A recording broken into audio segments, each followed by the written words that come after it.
But I was just so. They ain't both make weight. Why you say that? Bud missed weight. He had to go back 2 hours later. What did I tell you? Didn't I tell him? I told him Bud was trying to cut weight. They told me, oh no, he was just doing that. He was just wearing a sweatsuit. He was trying to cut weight. I told him fat ass couldn't make the weight. Sitting there eating cheeseburgers and Cheetos with Bomac. Hey, you wrong, man. You wrong, man. Hey, man, you know you wrong, man. Wake up, nigga. We gotta get this money.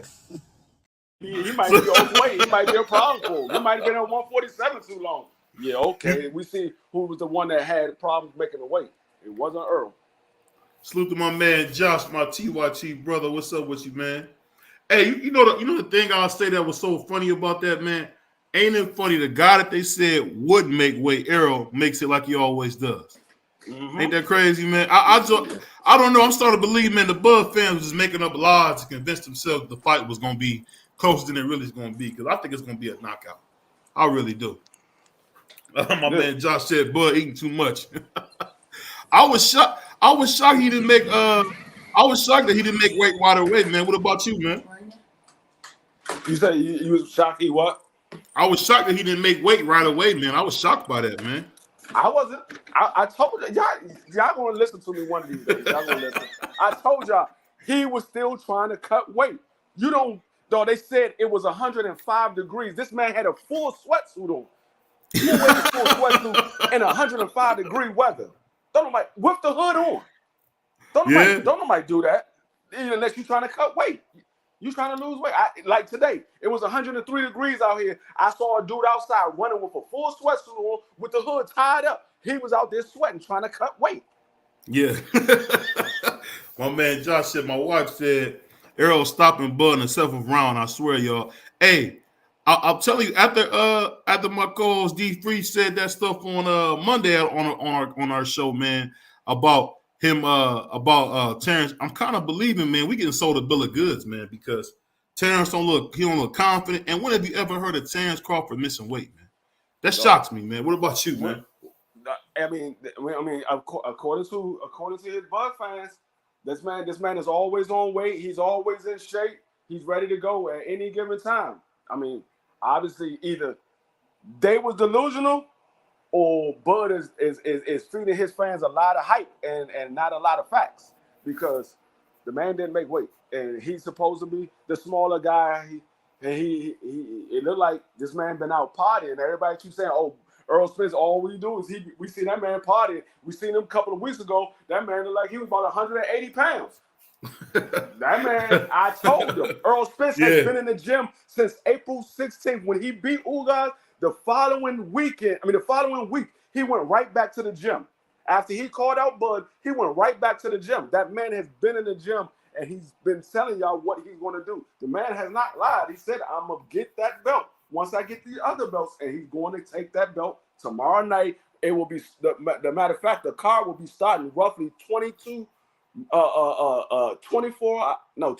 hours and 48 minutes from now. Hey, do me a favor, y'all in the chat, man. Please smash the like button, man. Let everybody know, man, that y'all want Skip and Shannon, the new Skip and Shannon, to keep doing it, man. Hey, and you know my man D3 said the craziest thing, he called me Skip, but I'll take it. What's going on, Dr. Mock? What's going on, Josh? What's going on, Ricky? Ricky, what's going on? He said, salute to the God, D3, my brother of excellence, fam, and God's beautiful goodness of always solid TYT family. Salute. I say the 10th round stoppage. Ricky said, come in at 148 at first. He made it after his 2-hour re-entry. Hey, you know what's so funny about that, D3? I hate that they don't have same day weigh-ins, bro. I hate that. He said Errol got a dead weight. Yeah, they stopped that. They stopped that years back because they were saying a lot of guys was complaining about it, and a lot of guys was getting injured from dehydrating themselves to make weight, and then they had to go right in there and fight later on that day. So a lot of guys was having issues. So they was like, for the health benefits, they'll do it the day before. But I have no problem with them doing it the day before. The only thing I have a problem with is them doing this ceremonial weigh in. No, I want to see what the guy look like when he get on the scale. He's talking about he in shape and he's ready for this fight. When you get on the scale, that's how we know if you really in shape and ready for this fight, because we can clearly see that Bud Crawford wasn't in shape and ready for this fight. He was still overweight. So, I mean, I like I said, I don't know what the man was doing. You talking about this is the fight. You claim, even though you say it's not a big fight, you claim this is the big fight. This is the fight that you wanted. You've been wanting for a long time. We see what Errol Spence did. Errol Spence went out there and made the weight, 147 exactly. He didn't have to go back and try no more, none of that. He knew what his weight is because he got a nutritionist, and the nutritionist is going to keep him on weight. Whatever that weight is, he's going to keep him on weight. And you know, and I seen something that was kind of new for Errol, man. I seen him drinking a lot of water, man. So that's how you know he knew something, that he was in shape. I'm gonna read this comment. My man Josh said Errol got that dead weight power in both hands, similar to Better Be. He said, "What's going on, my man Juan?" What do you say? Is going to get effed up, looking lumped like Martin Lawrence when he fought Tommy Hearn. He said they both look good. Bud probably tried to gain muscle. No, Juan, that's what you do, Juan. You get on here try to captain for him. No, he just wasn't in shape, man. He said Earl looks solid. Go ahead. No, that's what the Bud fans do. When we find something wrong about Bud, they got to add that shit to Errol Spence too. No, Errol Spence was straight. He didn't look dead. He didn't look drained. That man looked like he was on weight. And we saw he was on weight, 147, and he ready. Bud Crawford was the one with the sinking in cheekbones and all that. Bud Crawford is the one that he look like he one that's dehydrated and weight drained. So I don't know what y'all be looking at. Y'all gotta look without those put those biased glasses down and pick up the real Cartier frames and watch it with the clear vision. And that boy T3 crazy. He said, "Put the real Cartiers on, not the ones you get at the mall, man, for $25. Not them ones." What do you say, my man Josh? But Josh said, "Earl looks solid, and tomorrow he gonna look ridiculous." He said, "Salute to the guy, Ricky TYT fam. Salute to my man A Thrasher, man. Send salute to the chat." I'll tell you this though. The thing of the day that really got me was when I heard Bud Crawford tell Errol Spence's family, you know, please, can y'all please cool out because I don't want nothing bad to happen. Let me ask you this, D Free. Why in the world was they talking like that to each other, man? That is nervous energy. That's see.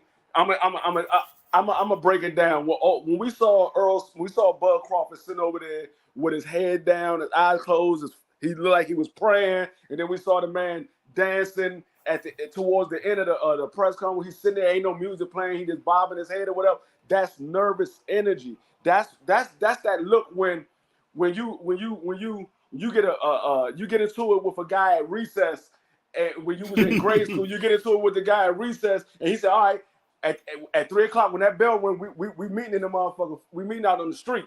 And then he look up at the clock and he see it's 2:57.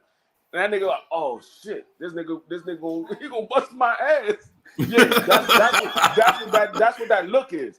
That nigga he realized, okay, clock is ticking down and there's nowhere to go. You got to get to that ring. You got to go in there and face this demon in there by the name of Errol Spence. And Errol Spence is going to, if y'all just paid attention to the look of Errol Spence, he looked straight ahead. He wasn't looking at nobody. He looking straight ahead and like, okay. Then they did that little bullshit corn toss. Errol Spence like, "Oh, okay, all right." And you saw what he said today. He said it at the weigh-in. Yeah, and he had to do the little bullshit ass coin flip and all this shit. He said he can have all that. I'm put him in the dirt. Hey, Errol was talking wild. My man Juan said faces don't matter. I gotta look at the body. Whoa, you talking wild, Juan? Right. No homo. You talking wild? Hey, my man A3 said Vegas heating up. Clint smacked the dog out of Twin. I don't know what you talking about on that. He said salute to everybody. D Free. He said they too buddy for me. I don't think they buddy at all, man. Bud was real. He was real buddy. He up there shaking hands and smiling, trying to whisper in Earl's ear and all this. I'm like, what, dog, I didn't see that same energy when he was fighting Sean Porter. He came out there with the mean mug, like I'm about to tear a hole in this boy Sean Porter. He think it's a game out here. He get in there with Earl, it's all smiles and he rapping and stuff, and I'm like, oh, okay, you think it's a game. So Josh said Plant smack. He said Plant smack Jamal Charlo, Big Charlo. He said, yeah, it's all over Twitter. Did you see that? I didn't see him. Caleb Plant. You saying Caleb Plant smacked Charlo? I mean, it's possibility. Dang, that's rough, man. You don't smack a grown man, dude. That's a good way to get deleted. I thought the Charlos and Caleb Plant was close friends. I mean, good friends or whatever. So I don't know. I mean, but it's a possibility. I ain't gonna say he's lying. I didn't see it. Hey, it's crazy, man. I didn't even know that. You said it's all over Twitter. Salute everyone. So how you doing, Kassan? He said, yep, I saw that video. A3 said, yeah, no. Juan said Sean and him was back and forth days after the weigh-in too. I'm gonna be honest with you. When I think about Errol Spence fighting Sean Porter, that was a fat camp. And on top of that, we all know that Errol tried to beat Sean Porter at his own game, and it looked horrible. But he still won. So I don't know. I'll just go ahead. I was gonna say I ain't gonna say it looked horrible. I think he did what he said he was gonna do. He was gonna beat Sean Porter at his own game. That's what he did. I wouldn't say that it looked horrible. It's not the typical Errol Spence fight that you normally would see because Errol Spence don't typically fight like that. He normally sets up his punches and he beats your body up. He don't normally just brawl like that. Yeah, I mean, I'll be honest. That's one of my favorite fights, man. But you know what? I can say this. Most Mexicans do brawl, and I'll be honest, for Earl to be a black Mexican man fighting style, he don't do enough brawling. I don't know, but I can say this, man. The thing is, the way Chance Crawford looked, it looked like he ready to just get paid and get out of there, man. Because like D Free just said, that shaking hands, whispering in his ear, what was that all about? Pause, man. That was wild, bro. What's going on, Cassandra? What's going on, AB? Appreciate y'all coming through. He said, no, it happened to Charlo Twin State getting into something. Laughed my head off. They don't know how to chill. I think when it comes to Jamal, man, he just be so drunk, man. I don't even think he be thinking, bro. Like, what you think? I don't know Jamal be drunk. I hear a lot of people saying he be drunk. I don't know. D Free, come on, man. You don't think he be drunk, man? Come on, man. I'm not gonna say he don't be drunk. I'm not gonna say he do be drunk. I just said I don't know if he be drunk. I don't know because I can't. Because Jamal and Jamel, they talk like that all the time. So a lot of times I can't tell if he's been drinking or not because they talk like that all the time. So, I mean, there's times where I can tell, yeah, he's been sipping on something. But then there's times when I can't tell because, they, like I said, they talk like that all the time. Oh, did you see? I forgot to ask you. You see how Frank Martin was talking to Keyshawn Davis? You see that? Oh, I did a video on it. I put a video up on it. As soon as I see it, I put that video up. Oh yeah, I was shocked by that. What you think, man? I wasn't shocked. That's an Errol Spence fighter.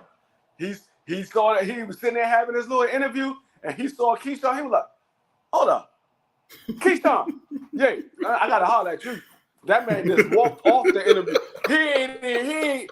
No, that nigga was sitting there talking. He said, "Yeah, I'm gonna Keyshawn. Oh yeah, I gotta holler at you, dog. Come here." And then he was like, "Dog, all that bullshit you talking, dog. I'm like that for real.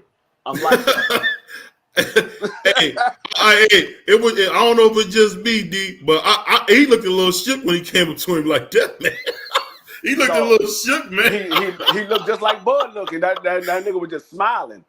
That's that nervous smile when nervous energy. When a nigga walk up on you, all you do is smile like, boy, go ahead and stop playing, man. I ain't really trying to fight you for real though. Hey, he couldn't have said that to me, man. I would have slapped him, bro. You could. I don't understand what that was about, man. He couldn't have did me like that. Hey, go ahead. No, the thing is, Frank Martin does that, but he does it in a polite fashion. But he really means what he's saying because he did it to Williams Zepeda. He went up to him and he was like, "Yeah, good fight, but how about me and you get in the ring?" Like it wasn't no disrespect or nothing. He's like, "Good fight, but how about me and you get in the ring next?" I'm like, I remember that. I'm just saying the way he came to Keyshawn, man. He came to Keyshawn a little out of character. What he said? I'll make it make sense. I'll make it make sense. I don't think it was out of courtesy. I think he I never seen talk. I think he heard the nigga talking shit, and he saw him. The nigga was talking shit about him. He saw him, and he walked up on him. Nigga, I hear the shit you talking, nigga. I'm like that. I'm like that. We can get in the ring. I'm like that.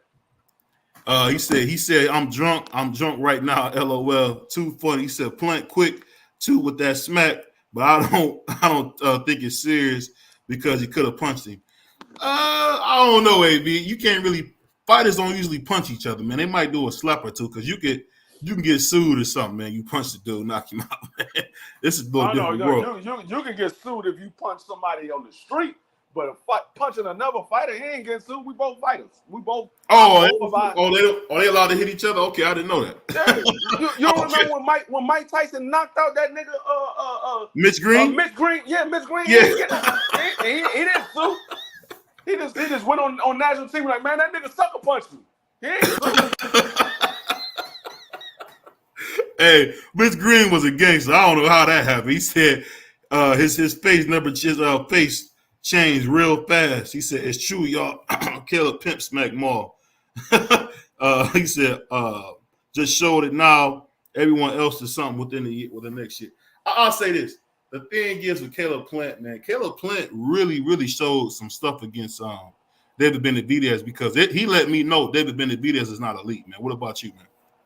Yeah, no. I mean, we already knew that David Benavidez feet was in concrete. We knew he didn't have the footwork, and we knew he didn't move his head. His guard is his chin and his forehead. That's his guard.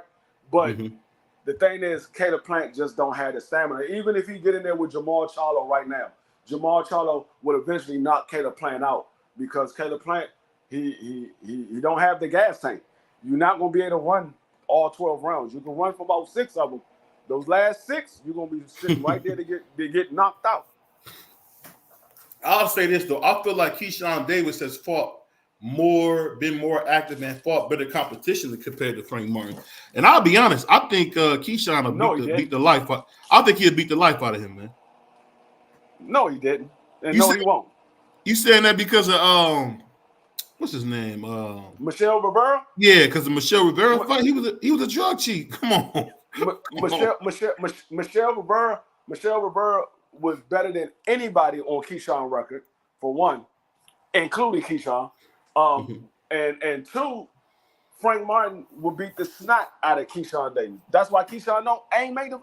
If you notice, every time Keyshawn talks shit to Frank, he always say, I only got 7 fights. I only got 8 fights. I only got 9 fights. Well, why the fuck are you talking shit then?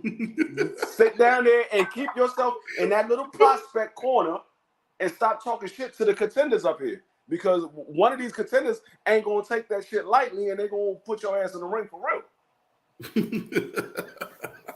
Hey, you rough, man. Hey, you know the funny thing I'll say that had me laughing about that whole thing, man, is that like you said, man, Frank said, I'm like that. That was something else. I didn't expect that, man.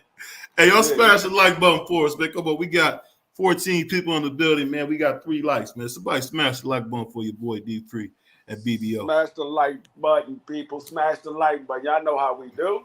But and that's another thing. Andy beat that man 4 times. Every time that man thought he was going to do something, Andy was like, "Sit your little ass down." What do you say? David is straight up and down. Not really nothing special.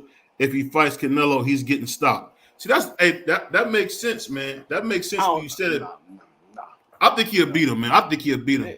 David Benavidez will beat the red out of Canelo Alvarez. Oh, you nuts! He will beat the red hair out of Canelo Alvarez.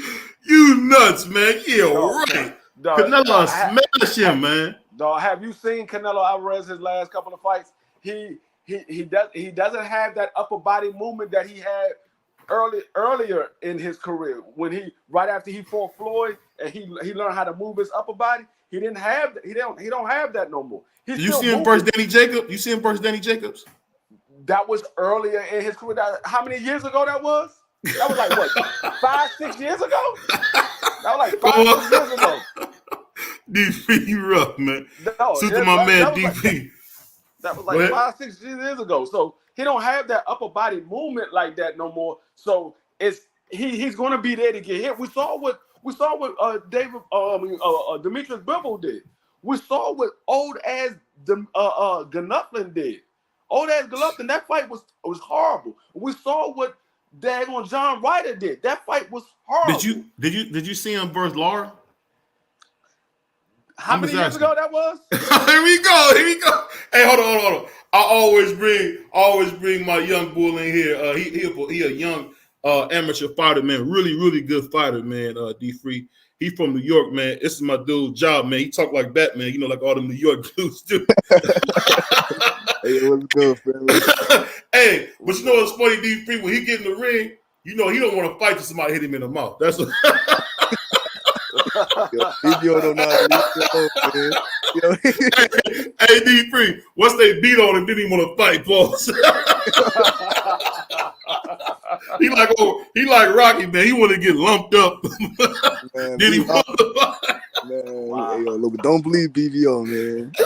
Hey, so what did you think about? What you think about that weigh-in, man? I know you seen that, John. What you think, man? Yeah, I mean, I seen the weigh-in, and it's like Spence gonna dog walk him. I feel like, man, Spence ready. Look, 11-round stoppage, like I said.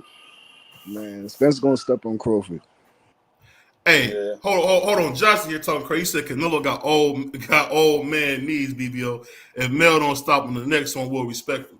Can I ask you a question, man, D-Free? I'm gonna ask you some serious questions. You unbiased. Has Canelo ever been stopped? Canelo? No. Okay. So what we talking about, Josh? He's not gonna get stopped. He's not gonna get stopped. He's been rocked. He got a beard. He got a beard, D-Free. You know he got a beard. No, hold on. I seen Canelo get wobbled.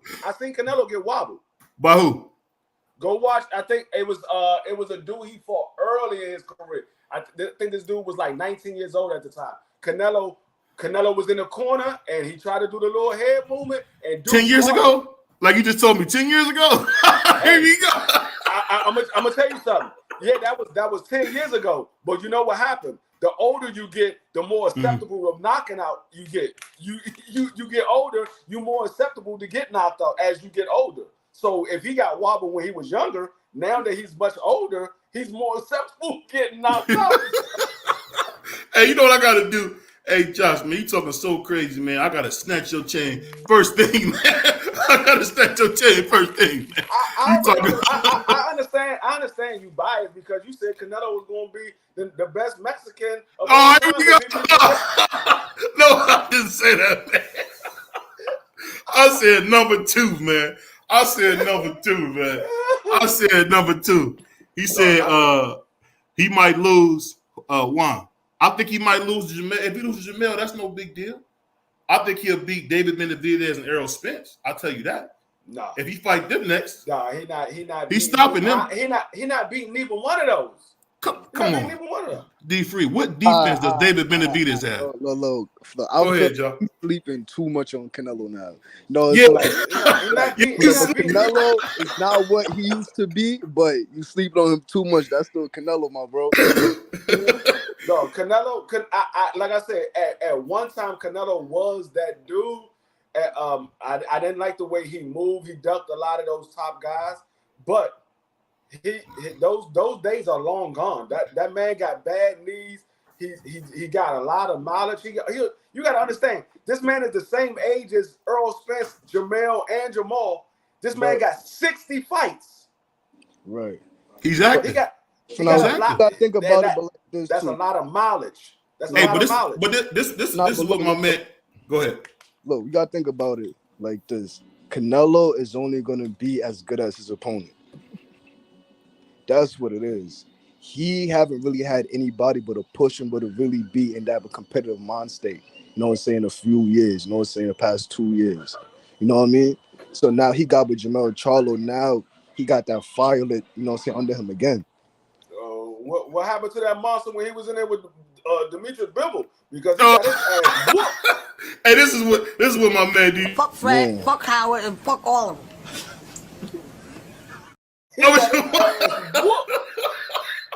D-Free, come on, man. That was Dare to Be Great. You know he went up to 175 to fight him, right? I don't give a fuck. He been at 175 before. That's what the problem with y'all Canelo fans. Y'all just as bad as the Bud fans. Y'all just He's Dare to Be Great. The man already been at 175. He was a champion at 175. How you Dare to Be Great? You was already a champion. Who he beat to get there? What was that old ass dude? Kovalev. Yeah. So that wasn't a real, killer. He Kovalev had the title, right? He did. And y'all, when he beat Kovalev, he became the champion. Y'all called him the 175 champion. I think it was the WBC belt, right? WBO belt, yep. Okay, so I don't want to hear that. He was old and Kovalev had the title. Kovalev had just got finished winning the fight right before then, even though Canelo called him on short notice. Canelo put him out. I think he only had like 2 weeks to train for the fight. So it was more so Canelo doing what Canelo always do, trying to flex his A-side status and like, hey, you want the fight, you gotta take it right now. That's why Caleb Plant was like, no, I'm not doing that. I'm getting a full camp. And Demetrius did the same thing. No, I'm not doing that. I'm getting a full camp and we're gonna fight. So, you don't need no full camp. You need to, if the cash cow call you to come fight, you go fight. It's just that simple. Let me read a couple of these comments. My man D3 talking crazy. I'm gonna let him cool off. He said, did y'all see that Plant punched Carlo? I see that undercard. Undercard boxing be talking that crazy stuff. He said, salute to the panel. Canelo beats David and Earl. Juan, you right about that. That's a smart thing to say. He said, just not Mel.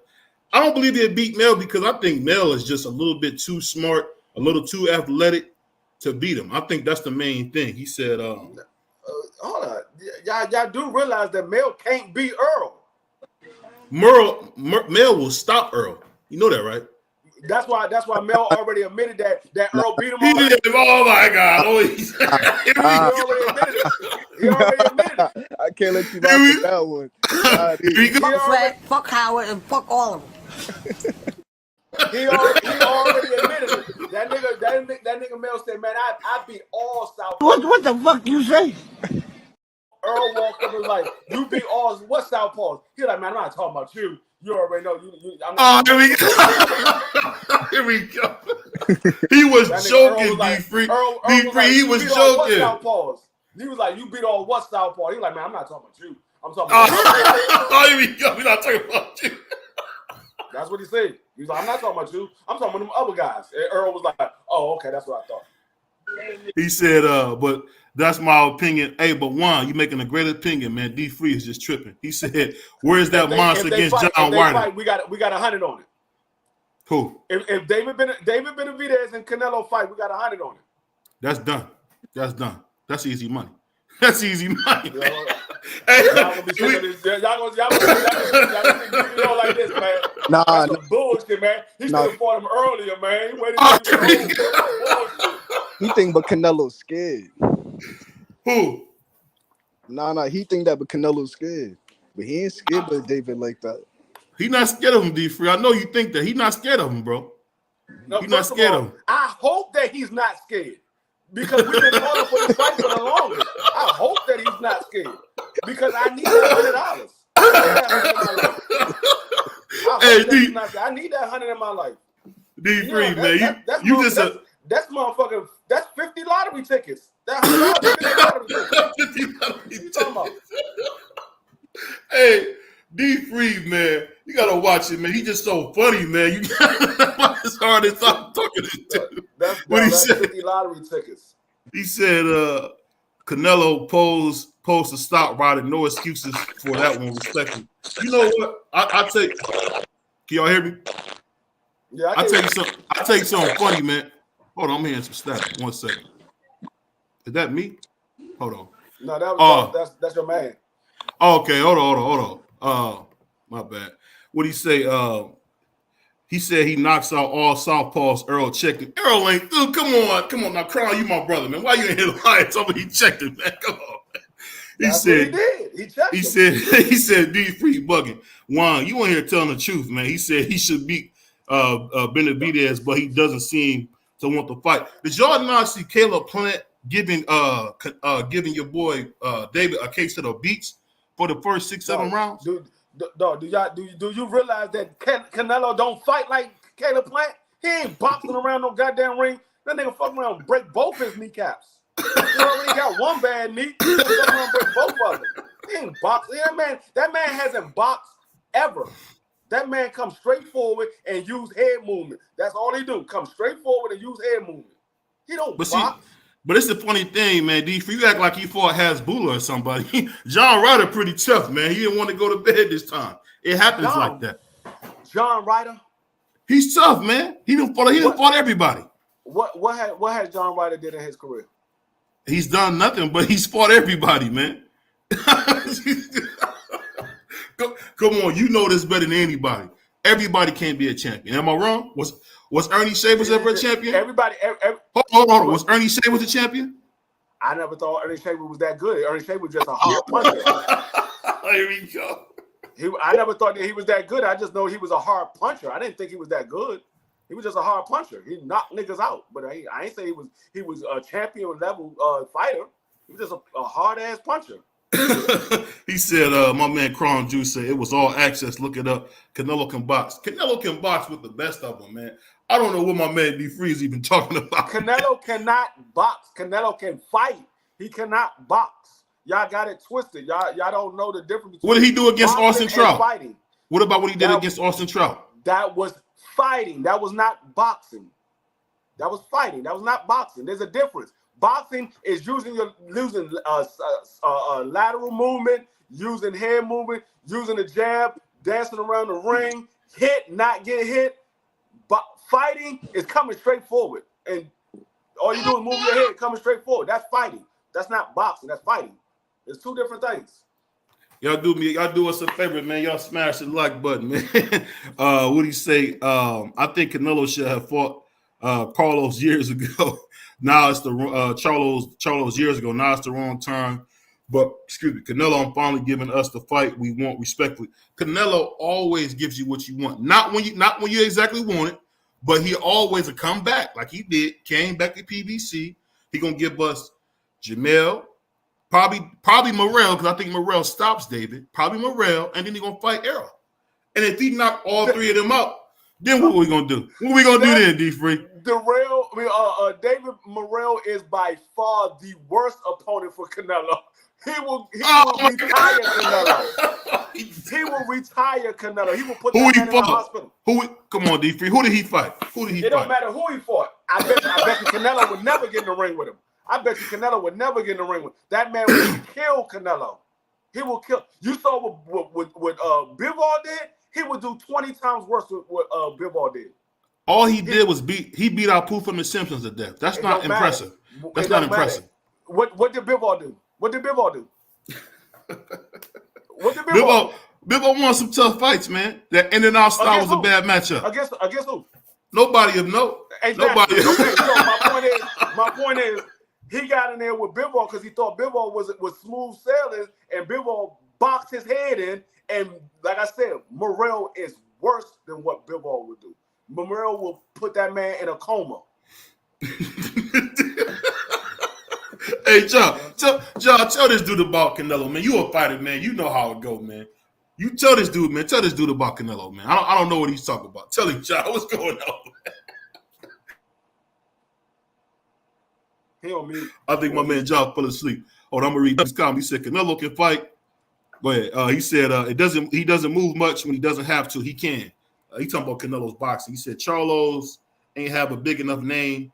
That's the funny thing. They didn't have a big enough name to be calling no Canelo Alvarez out. He said they're better now. But let me ask you this. Ain't it funny how when David Benavidez was champion and Caleb Plant was champion, they didn't fight each other and consolidate the belts, but they still was both calling out Canelo. Why didn't they fight each other first and then the winner fight Canelo? Why did they do that? Because actually David Benavidez had been calling out Canelo. Caleb Plant wasn't even known like that. It wasn't. Caleb Plant got his. I think Caleb Plant got his belt after Demetrius lost his belt. I think he got his belt after after David Benavidez lost his belt on the scales. Yeah, he did. That's when Caleb Plant got his belt. So they wasn't champion at the same time. But no, what I'm saying is they was champion at the same time because remember David was WC and Plant was IBF. What I'm saying is they should have been fought each other and then the winner fight Canelo. But what they always do and what you won't admit is people are looking for a payday from Canelo. All they want to do, pause. They want to ride Canelo's wave and they don't want to put no real work in. Canelo do stuff like let me go fight Kovalev, the same Kovalev that beat Chad Dawson, same Kovalev that beat the Executioner, aka Bernard Hopkins, man. So let's not play games like he don't dare to be great. That's what I'm saying, D3. You can't be that biased, bro. You can't be that biased. I'm not biased, but I don't sip that daggone Canelo Kool-Aid that you I don't sip that shit because I know when a real motherfucker's a real motherfucker, and that nigga ducked those guys. You can say why they didn't fight. Well, why didn't he fight Boo Boo when Boo Boo had the last belt at 160 and he said he wanted to be undisputed at 160? And once Boo Boo had the belt, he was like, nah, I'm gonna go ahead and go to 168. Man, Boo Boo's a horrible fighter. Why did he fight Jamal Charlo when Jamal Charlo was his mandatory? He decided to get the franchise belt and drop that belt. He was awarded the franchise belt. He decided to get the franchise belt and drop the real WBC belt. Hold on, man. He said it doesn't matter. He wasn't awarded that belt before Jamal was the mandatory because he fought mandatories up until when Jamal became his mandatory. Then all of a sudden he's awarded the franchise belt. Whatever. Hey, hold on, my man Josh said it wasn't the case. BBO Andre would have fought him at 160, and Andre would have got beat up. Hey, he said Morella's a problem. You know what? When you talk about David Morrell, I think he's one of the most talented fighters, in boxing. I think he got a lot of promise, but he needs to stay away from Canelo because Canelo might knock him out. He said Morrell will put Canelo in another realm. That's y'all kept it so hard. This man just said if he would have fought Boo Boo, he would have beat Boo Boo up. Yeah. So why didn't he fight him? Why didn't he fight him become undisputed? Because he's a horrible fighter. That's why. Why didn't he fight him become undisputed? Canelo said he's a horrible fighter. He don't sell no tickets. Didn't he fight Luke Keeler and all them goofy guys? What are you talking about, D3? No. Hold on. So now this is coming from the same guy when we was talking about accolades when I first came to your channel. Now we talking about he don't sell tickets now. Now he don't sell tickets. So it's not about being undisputed because he would have been the first male to be undisputed in the 2 weight class if he would have fought Boo Boo and became undisputed and then went to 68 and became undisputed. Y'all don't think about that shit, do y'all? Actually, he could have possibly been undisputed in 3 weight classes if he would have unified those belts at 154 and stopped ducking those guys and then fought Boo Boo at 60. He couldn't make the weight. He couldn't make the weight anymore. He couldn't make the weight. Yeah. Okay. He said, "What do you say? David Morrell is better than Canelo. Just needs a bit more experience." No, Juan, you smoking, man. He said against better opponents because they wanted that money. To tell you the truth, they want to be Mayweather without putting the work in, and that's the fact. Everybody want to ride Canelo's wave and not put the work in. He said, "Canelo ain't got no goddamn wave. Canelo just got drowned in his own goddamn wave when he got in there with Bivol. That nigga ain't got no goddamn wave. That nigga's sitting under the sea right now." You realize ain't nobody talking about Canelo, right? You realize ain't nobody talking about Canelo. We got a big fight coming up. That's why. Errol Spence. Exactly. He ain't got no wave. Exactly. He ain't got no wave. D3, he did 200,000 man fighting a guy you said is a bum. Exactly. What are you talking about, man? Canelo was supposed to be this big ass pay-per-view star that don't matter who he fight. He doing big numbers. He did 200,000 pay-per-view. That's a lot. That's a lot. A lot for Canelo? That's a lot for Canelo or no? That's low for Canelo. That's low for Canelo. Exactly. But I bet you when you get in there with Errol or you get in there with Jamel, it's going to do $1 million. Exactly, because those are big name fighters. That's what I've been trying to tell you the whole time. He's been fighting these no name motherfuckers, getting these niggas paid. No, this nigga fought motherfucker. Okay, I'm gonna prove it to you. Okay. Who's Anthony Yildirim? Now I didn't like that fight at all. I didn't like that fight. I didn't like that fight. See, you bringing up the worst. You bringing the worst up. This man picked his own mandatory, which was his sparring partner. His sparring partner. Benavidez when David Benavidez was the #1 contender at WBC sanctioning body. But he couldn't make the weight. David Benavidez did make the weight. What are you talking about? No, he can't. He couldn't. He missed the weight on the scale. You forgot. That was years prior. He missed the weight on the scale. But do you remember when Mauricio Sulaiman offered David Benavidez a chance to fight Beterbiev and he said no? That's Beterbiev. We talking about 168, not 175. Let's stay in one weight class. I'm saying you're not. You hold Canelo. We talking about 168. Canelo Alvarez called. He brought his own sparring partner to be his mandatory when David Benavidez was the #1 contender at 168. Everybody been calling for that fight. Everybody been calling for that fight. You trying to tell me that wasn't a big money fight if he fought David Benavidez? Who? Oh yeah, if he would have fought David at any time, it would have been a big fight. I think so. I don't know if Canelo's team felt like he didn't have a big enough rise, a big enough fan base. I don't know. He said Canelo I tell you what it is. I tell you exactly what is that? Canelo and his team didn't think that Canelo had a big enough heart. That's what it was. He was scared. He was scared.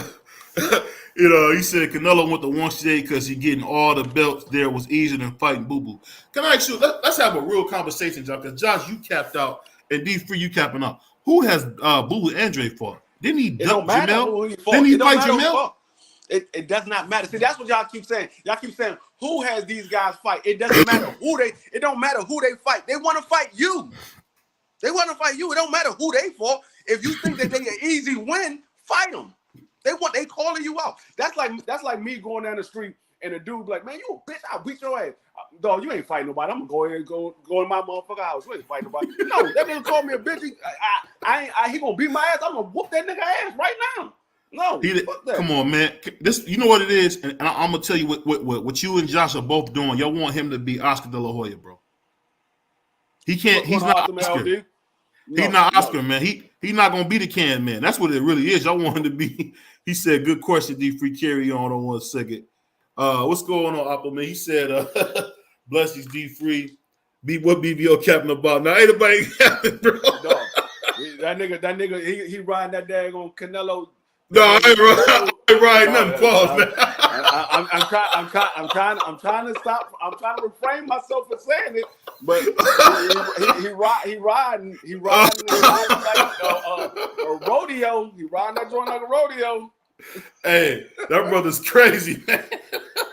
All I can tell you is this: when it comes to Canelo, man, he one of the first young dude counting that money like Kane, man. That's why I'm a big fan of him. Well, man, so let's say this: so we talking like this. Who got a better resume, Errol Spence or Canelo? Who got a better resume? When you look at it, Canelo, without a doubt, has a better resume for namesake.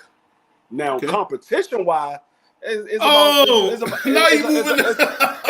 if we're talking about competition-wise, it's about. I mean, it all depends on who you consider better. Who you consider better? Because a lot of those guys that Errol Spence fought was good guys. A lot of the guys that Canelo fought was good guys at one time in their career. See, not all the time when Canelo fought him. So let me ask you this. So Canelo, you getting on Canelo, but I want to get off this topic. I want to talk about this big fight coming up. But him and Earl are the same age. Him and Jamel are the same age. So they got the same 24 hours in a day. They all had Al Heyman, and Canelo still has the better resume by far. They didn't all have Al Heyman. Canelo just got Al Heyman. He was with Golden Boy. Well, he was back there in the old days when they had Richard Sherfield and all them helping out. So this he wasn't. He was with Golden Boy. But this is what I'm saying. This is the thing I'm saying. So if you talk about Canelo, right? Who has Errol Spence beat that's better than Sugar Shane Mosley? Nobody. Who has Errol Spence beat that's better than Sugar Shane Mosley at the time that Canelo fought him? No. I'm talking about career. No. That's what I'm talking about. No, we're not talking about Sugar Shane Mosley overall. No, at the time that Canelo fought him. There we go. That's what y'all do. Y'all say these big names, and it's like, oh, that because that's a name. We know who that name is. We know who Sugar Shane Mosley is. No, I'm talking about at the time. See, I'm the type of people, I'm going to keep it 100. I'm talking about at the time that he fought him. Now, you want to say that again? So I'm going to ask you this. Who has Errol Spence beat that's better than Miguel Cotto? At the time that he fought Miguel? No, I'm asking you a question. Who did he beat that's better than Miguel Cotto, man? I'm asking the question. That he fought Miguel? Here we go. At the time that he fought Miguel, I told you you're not gonna sit here and you're not gonna play these. Here we go, man. Here we go. Because you saying these names, and I'm supposed to just say, oh yeah, that nobody's better than Miguel Cotto. Nobody's better than Sugar Shane Mosley. But at the time that Canelo fought him, them guys wasn't those guys. They wasn't those top guys that we all knew them coming up in the rankings. They wasn't that. They was at the end of their career. They had like 1 or 2 fights left in them, and they retired. So this is what he said when Shane Mosley was on or off steroids, respectfully, because Errol a clean fighter. Well, this is what I'll say to that man. if you're talking about Canelo's career, there's nobody that Errol beat that's better than Austin Trout. There's nobody that he beat that's better than Lonnie Laura. So what are we talking about? We're just talking crazy here, man. So we gotta talk the facts, man. And there's nobody that Canelo beat that's better than Errol Spence. I think Sugar Shane Mosley's better than Errol Spence. No, he's not. No, he's not. Errol Spence will put that nigga in the dirt. You talking about Sugar Shane Mosley, the killer? You don't think so? At the time that he fought, I'm talking about overall. I don't talk about no, because Canelo didn't fight him at his prime. Canelo fought him at the end of his career when he was 36, 37 years old. So I'm talking about when Canelo fought him, Errol Spence would have put him in the dirt. No, I'm asking you, was the same Sugar Shane Mosley that fought Oscar De La Hoya? I don't care about Sugar Shane when he was fighting at 135. I'm talking about Sugar Shane in 2000 and what was that? 2012, 2015 when he fought Canelo Alvarez, when Sugar Shane was at the end of his career. That Sugar Shane. I ain't talking about the Sugar Shane in the late 90s, the mid 90s, the late 90s. I'm talking about the Sugar Shane that fought Canelo. That Sugar Shane, because Canelo didn't fight the Sugar Shane from old. He fought the Sugar Shane that was old. Well, let me ask you this. Is Canelo a better fighter than Miguel Cotto? Is Canelo a better fighter than Miguel Cotto? No, I'm sorry. I'm asking you this. Is Errol Spence a better fighter than Miguel Cotto? Yeah. Okay. So Errol Spence is a better fighter than Laura. He's better than Laura as a fighter? Right now, yeah. I don't know, man. You kind of being biased, man. Oh, let me ask you this: Has anybody that Errol ever fought been as good as Floyd Mayweather? That's the question. Have anybody that Errol fought did what? Been as good as Floyd Mayweather? Yeah, Errol himself. Earl is good as Floyd. Errol Spence is the one that beat up Floyd. He gave Floyd a black eye. That's why Floyd was on Bud for so hard. Then he was like, hold up, I gotta remember this nigga did beat my ass.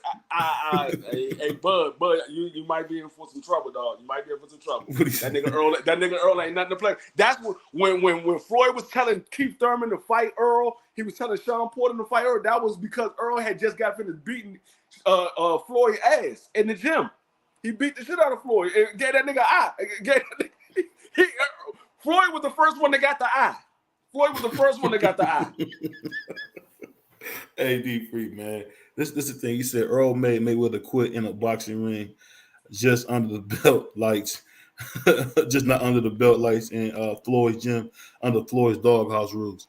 At the end of the day, man, you talk about a 38-year-old Floyd Mayweather that he beat up. No, he wasn't 38. Stop the bullshit. He wasn't 38. 36, man. I'm saying 36. No, that was before he fought Canelo. Stop the bullshit. That was before he fought Canelo. So he was what, 35, 34? He was like 33, 32. That was before he fought Canelo. Errol Spence was like 20. Errol Spence was like 21 at the time. So you telling me that Errol Spence is a better fighter than Floyd? No, I'm saying Errol Spence put the pause on Floyd. Something that Canelo couldn't do. Canelo couldn't put pause on Floyd. He said, I couldn't hit him. Canelo was too slow. Canelo was too slow. Exactly. That's why I said Errol Spence will beat the shit out of Canelo, because Errol Spence put pause on Floyd. So let me ask you this, man. I got to get off this. As you can see, I'm cooking beef free on this whole Canelo argument. You see, I'm So- cooking your ass. He cooking me on this argument, so I'm gonna let it go. So look there. Hey, I'm not going to sit there like you guys, man. I'm gonna get out the ring.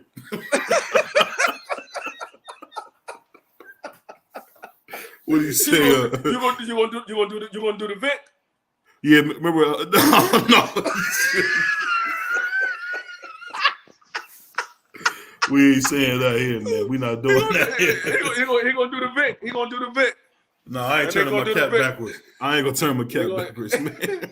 Nah, but I mean, we could get on this Bud and Spence fight because I got a lot to say about this nigga Bud, dog.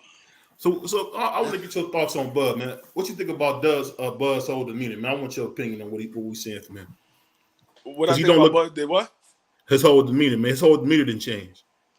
No, I think Bud is sitting here thinking like, damn, I tried everything to get out of this fight. This man gave me everything, and I gotta fight him. I can't even not fight him because I done told my kids I'm gonna fight him, and we didn't already did the deal and everything. So this man, I've never seen. I've seen quite a few press conferences from Bud. I've never seen Bud act like this. I've never seen that man look this nervous. He genuinely looked nervous. And a lot of people say, oh, y'all just hating Bud, don't look nervous. No, like I said, take your biased glasses off, put on a real Cartier and look at this joint. This man is nervous. He's nervous. I think this is the funny thing about it, man. I just can say he tried, like you said it best, man. He tried to avoid the fight. And at the end of the day, man, Errol kind of caught him in a lie, man. Errol been catching him in lies. I mean, I'll tell you this. I didn't realize that Bomac and Bud both are like professional liars, man. Like they really just get on the camera and lie the whole time. Like when I see, I mean, if anybody's seen that press conference with Derek James versus Bomac had nothing to say to Derek James that made any sense. And I'm going to be honest with you, man. It's not a 50-50 fight. I mean, it's really a 60-40 fight, and I think we getting killed, man. or what? Go ahead. No, I was gonna say Bomac didn't have nothing to say to Derek James because that man kept saying, he said, we've been before. We've been in an undisputed fight. You ain't been in an undisputed fight. Like Jamel Charlo is undisputed. What are you talking about? I was like, yeah, he put his foot in his mouth there. I'm like, no, you forgot about Jamel Charlo? I'm like, this is his second undisputed fight. Just like this is your second undisputed fight. Y'all both got one undisputed fight, and this is the second one. So, I mean, technically, this is his third one because he was in the undisputed fight 2 times with Jamel Charlo. The first one was a draw, and then he got to win the second time. Yeah. So, I mean, he's been on that stage before. I mean, he ain't nervous. I mean, if anybody gonna be nervous, it would be Errol. But Errol don't look nervous. Your man look nervous. Hey, before this is my man Crown Jewel right here, man. D Free. Hey, before I let you on here, Crown Jewel, I want to ask you this, man. Who's a better fighter, man? Canelo or Errol overall? Who's a better fighter? Better skill fighter? Just a better fighter overall. Skills, know-how, ring generalship. Who's the better fighter between the two? Right now, it's Errol. I'm not talking about right now. I'm talking about overall. Right now, it's Errol. Like Canelo's on the downside of his career. I didn't say right now. I said overall. Well, first of all, it was always close. It was always close. But if the fight was to happen today, I may rock with Errol. I think he's a better fighter than Canelo. Come on, man. Exactly. Come on, man. Exactly. Listen, a lot of y'all believe the hype because Canelo has bulked up over the years and gotten bigger. He's a naturally smaller man than Errol. He's going to get beat by Charlo. He's a naturally smaller man than Charlo. He bulked up, probably juicing, and as he's bulked up, he's always chose the right fights. He didn't fight Triple G until he seen him slip. He thought Bivol was sweet. I bet money on Bivol. I knew Bivol was going to beat him. I worked Bivol's corner when he fought against Jean Pascal. I knew you have inside information. I knew he was athletic. And I know anybody that's athletic is going to beat Canelo. Canelo can't beat people with quicker feet than him. Athleticism gives him fits. He needs you to stand in front of him. He didn't beat Laura? I thought Laura beat him. That was robbery. Yes. That was a robbery. Crown. He beat Austin Trout. He lost to Laura. I'll just say this, man, and I always got to say this. You love this. Canelo. Like, you got a man crush on Canelo. And I think Canelo got a whole lot better after Floyd. But Canelo's fans, or stands, should I say, are so delusional. They want to say, oh, he was just a kid when Floyd beat him. He was 23. Let's see where Floyd was at in his career at 23. Mike Tyson had peaked and came down by 23. I think 23 is the prime of your life. How's that too young? Yeah. And Floyd was 37. Floyd was 37 when he beat him. Not to mention that Canelo had 44 fights at the time. Yeah, but 32 of them was against cab drivers in Mexico. Not according to his fans, they wasn't. Well, if you go on BoxRec, you can check it out. He had a jab as resume. I know they was, but I'm saying according to his fans, they wasn't. Oh, he got stands, man. They delusional, and they make a million excuses for him. But here's the thing. He's a very, very good fighter. I give it to him. He got better after Mayweather because he started doing to other people what Mayweather did to him. But he's not a great. He's not an all-time Mexican great. And there are fighters today that are better than him. He's just a huge draw. He produces a lot of revenue. So promoters, it's in their best interest to take care of him and get him the right fights because he's going to make them money. But at the end of the day, anytime there was somebody that he thought was going to be a tough fight, he went away from it. He never fought Demetrius Andrade. Demetrius Andrade was fighting Luke Keeler. And before you finish, let me snatch your chain. Let me snatch your chain, man. You can snatch whatever you want. Andrade had to fight who he had to fight. Hold on. Pause, man. I'm not snatching nothing but your chain, man. Pause, man. Oh, here you go. Here you go. What's going on, Dub? No, go ahead. Nah, the reality is Canelo has always been a great matchmaker. Anybody that would give him problems, like Andrade style would, because he's a mover and he's big and strong, he doesn't fight. Andrade called this man out since they were both undefeated in the same week. Canelo wouldn't even say his name until Andrade showed up at his press conference. Then he cussed him out and acted like he was insulted because he asked to fight. Anybody he thought he would have a problem with, he went away from. He didn't fight, what's my man, the Russian's name, Kovalev. He didn't fight Kovalev until Kovalev was done. He didn't fight Triple G. No. Kovalev had just beat Anthony Yard. Stop playing. He beat Anthony Yard, who's inexperienced, very strong, and falls apart in the later rounds the same way he just did against Better BS. And he just outlasted Anthony on a 2-week notice. What are we talking about? He got Kovalev to take that fight on a 2-week notice. Yeah, and he run. Everybody knows Yardy runs out of gas. So an experienced fighter is going to take him in deep water and beat him. Did the same thing as Better BF. But what I'm telling you is that Canelo is extremely overrated. He has millions of Okay, now you're doing this. Fuck Fred, fuck Howard, and fuck Fred, fuck Howard, and fuck all of them. What about Robin? She's hot, right? Robin? Yeah. Who cares about that bitch? What about Benji? Fuck Benji. I don't agree. You're right. I don't agree with your bullshit. You're right. Hey, listen. I'm starting to think you Mexican, man. No, I'm not, man. I'm black, Is Canelo your cousin? No. I'm a Asiatic black man. I know you never heard of that, man. Canelo not his cousin. You make more excuses for Canelo than the Mexicans. No, Canelo not his cousin. That's his stepbrother.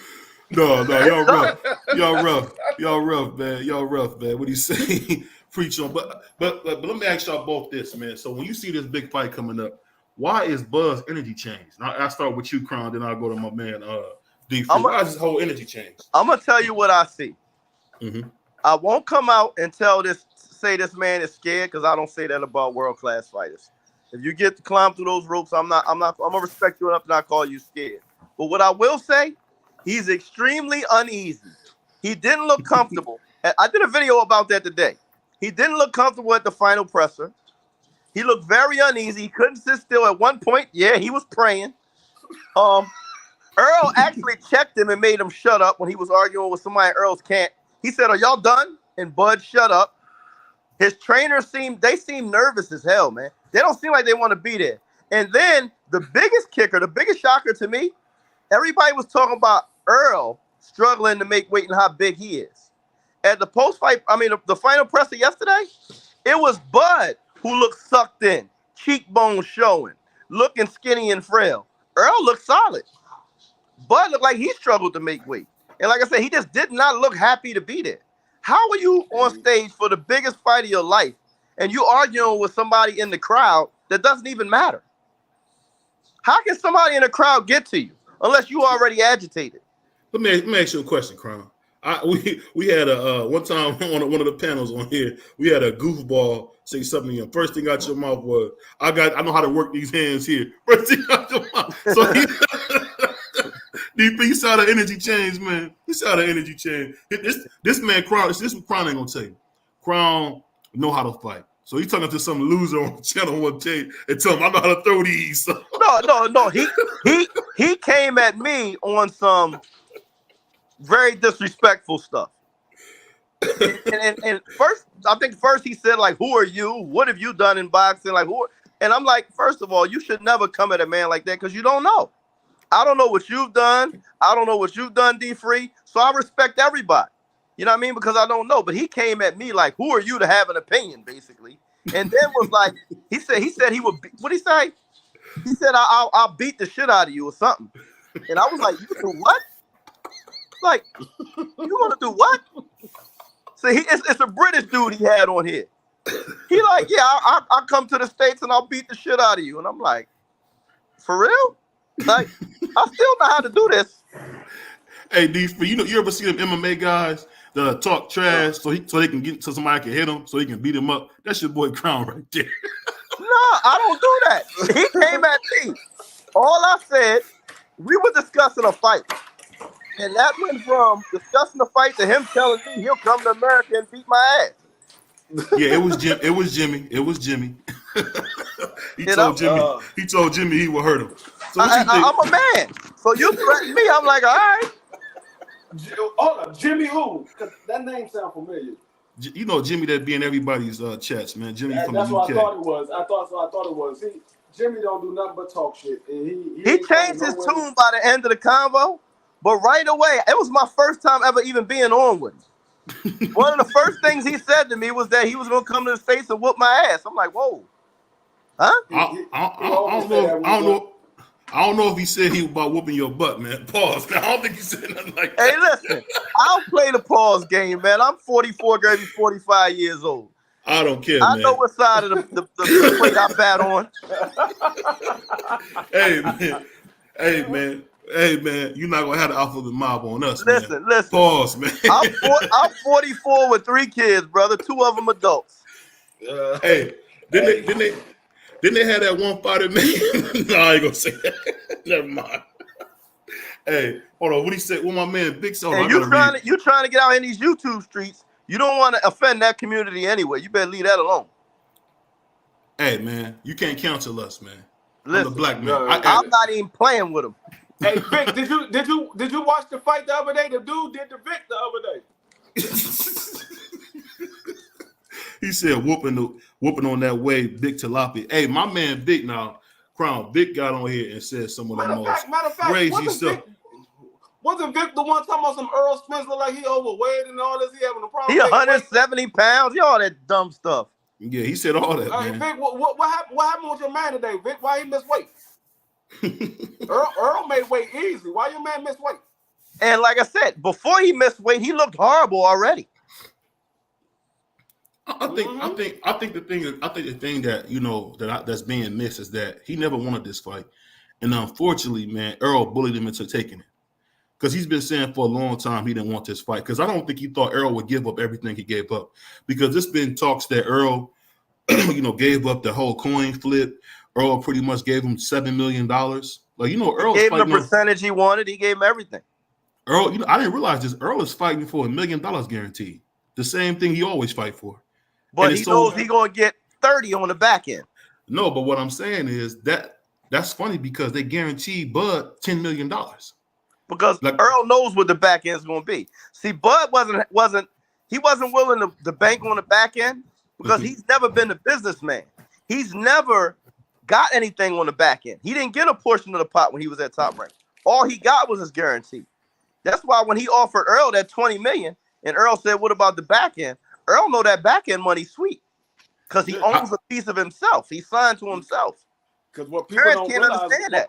what people don't realize when Earl fought Mikey Garcia, I think on the back end he ended up making a total of like close to $17 million for that fight when he fought Mikey Garcia. A lot of people don't talk about that. They just talk about what the guarantee was. Yeah, it's probably more than that. Yeah, they just talk about what the guarantee was. They don't talk about what he made on the back end. That's why they were like, "Oh, well, Bud make more money than Earl." No, he don't. No, he don't. No, he don't. No, Not he even don't. close. Not even close. But What you got to look at real quick? Go ahead. It just came out, right? Ryan and Oscar just talked about Ryan, including his back end, ended up with $30 million, right? So what you think Earl and Tank is getting on the back end? So if Ryan got 30 for Tank probably got like 50, 60. Probably. Now here's the thing. But Floyd get 15%. Yeah, but no, he don't. Oh yeah, that fight he did. Yeah, but he got 15%. Trust me, he got plenty of money, right? But think about that. If Ryan Garcia got 30, why would Earl mind giving Bud 10? Because he know what that back number look like. He like, oh, that's what you want? You want 10? Go ahead and take your little 10. Go ahead and take your little 10. What I'm saying is 30% of the back end. That's the funny thing, and it's a 70-30 split for the pay-per-view. People don't realize that. Yeah, so go ahead and take your 10. You taking short money, dummy. Because I'm gonna kill you. I'm gonna tell you, Blue Blood came out and said, this is the biggest fight in the last 40 years. And I did a video about that too. It's a lie. You know why?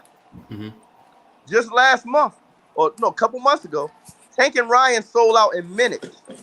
This fight still ain't sold out. They were still announcing the link to buy tickets at the final presser. It's not about to sell out either, though. It's not going to sell out. So that means it's not even as big a fight as Ryan and Tank. It's a better fight than Ryan and Tank, but it's not as big of a fight. Why is it a better fight? 8 weeks. This fight been announced for 8 weeks. And why is it a better fight? Tell me how it's a better fight and they sold 1.4 million. No. I said Ryan and Tank is a bigger fight. This fight is a better fight. This is a better fight because it's more competitive. But Ryan and Tank generated more money and sold out in minutes. This fight didn't do that. They didn't generate more money. Well, far as the live gate, they didn't. The live gate, Earl and Bud already passed Ryan Garcia. And you don't know Earl and Bud's live gate because they still didn't sell out. I'm not talking about the sellout right now. Up to how many tickets they sold now is more than what Ryan and Tank did. I don't know the gate. I'm not gonna act like I know the numbers, but I do know Fran Charles at the final presser was still telling people to go buy tickets and giving them the link. And I do know 8 weeks before Ryan's fight with Tank, it was already sold out, and people were reselling ringside tickets for $40,000 a piece.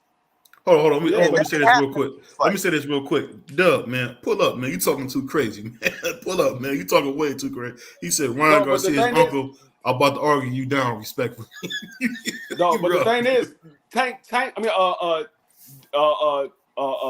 This fight here, Bud and Earl, their ringside seats. I didn't think when it first went on, the tickets first came out, that wasn't open to the public. It was only open to the celebrities and family and friends. Those ringside seats, I seen ringside seats going for like $27,000. Yeah, and Tank and Ryan had seats going for $40,000. Yeah, that was on a resale. I'm talking about the first sale. I got you. The first one. All we got to do is what's that? We don't know what the resale went for. You're right, but all we got to do is wait. What does that mean when y'all say resale? What does that mean when y'all say resale? I don't know. Somebody buy the ticket and then resell it. Rich people buy tickets and sell them, up the price and sell them. But what I'm gonna say this, and I'm gonna leave it alone. All we got to do is wait till after, because right now we know factually Ryan and Tank is the 5th biggest live gate in Las Vegas history. Wow. Yep. We haven't heard them say nothing about Earl and Terrence breaking a record yet. No, because it's probably gonna be higher than 5th. We'll see, but we don't know that yet. But we do know Ryan and Tank. It's gonna be more than that. I'm telling you, I don't know about the paper. I don't know about the pay-per-view, but I think the live. I know that the live gate is more than this. I don't want you to think I'm against the fight. I want it to be because I think it's a better fight. But I'm just factually speaking, it's not a bigger fight because they're not as popular. It's a bit. It's a Bryan and better. Tank sold out in minutes. But let me ask you this, Crown. You said it's a better fight than two young guys under 30 fighting in their primes, like Bud and Errol. I'll tell you why. If you want to know why, I'll tell you why it's a better fight. Go ahead. Because there's a huge gap in talent between Tank and Ryan. That doesn't make for a good fight. Bud and Errol are more evenly matched. That makes for a great fight. You're not going to get a great fight from a great fighter against a good fighter. But when two greats get together, that makes for a better fight. Not to mention their style. I don't think they're two greats, though. I don't think there's two greats. I don't think Bud is a great. See, a lot of people say Bud is a great. You putting 100 on 10, I ain't going to take that away from Bud. I got Errol picked, but I'm not going to take away the fact that this man. So, Crown, let me ask you, you the same dude. The thing is, I can't put Bud as a great when he didn't fight great talent. You only as good as the talent that you fought. So I can't say that. I can't agree with that. You know why? Yeah. How can you not? How can you not? Hold on. Let me tell you why I can say it. Sometimes you have no control over who they put in front of you. Everybody said Roy Jones fought nobodies, or was it that he made them look like nobodies? Sometimes you just got to look at the eye test because you can only fight who's in front of you. No, and whoever they put in front of him, and I'm not saying he has a great resume at welterweight. That's a hyperbolic argument. You know why? He destroyed the lightweights. I'm gonna tell you what that's. 140s. He has a great resume. You can't take that. No, he doesn't. He does not have a great resume. No, he does not. That's a hyperbolic argument because when you talk about Roy Jones early in his career, he beat B-Hop and he beat see, the people he that didn't said beat Roy B-Hop that B-Hop became. It doesn't matter. The people that said Roy Jones didn't fight nobody, they don't know boxing because I agree with that. But what I'm saying is, and I'm talking about from a point of view of been in boxing my whole life, and that's all I know is been watching boxing since I was 7 years old. The first fight I ever went to was Hearns and Sugar Ray and Hagler. That was the first fight I ever went to at 7 years old. So I've been in boxing. I've been around boxing my whole life. Me too. I started boxing at 7. I got cousins that fight right now. So I'm a former fighter. I train a fighter I got a nephew that's in the amateurs right now. So I don't look at fighters the same way other people look at fighters. I look at the talent that they fight. I understand what you're saying. And so I'm well versed as well.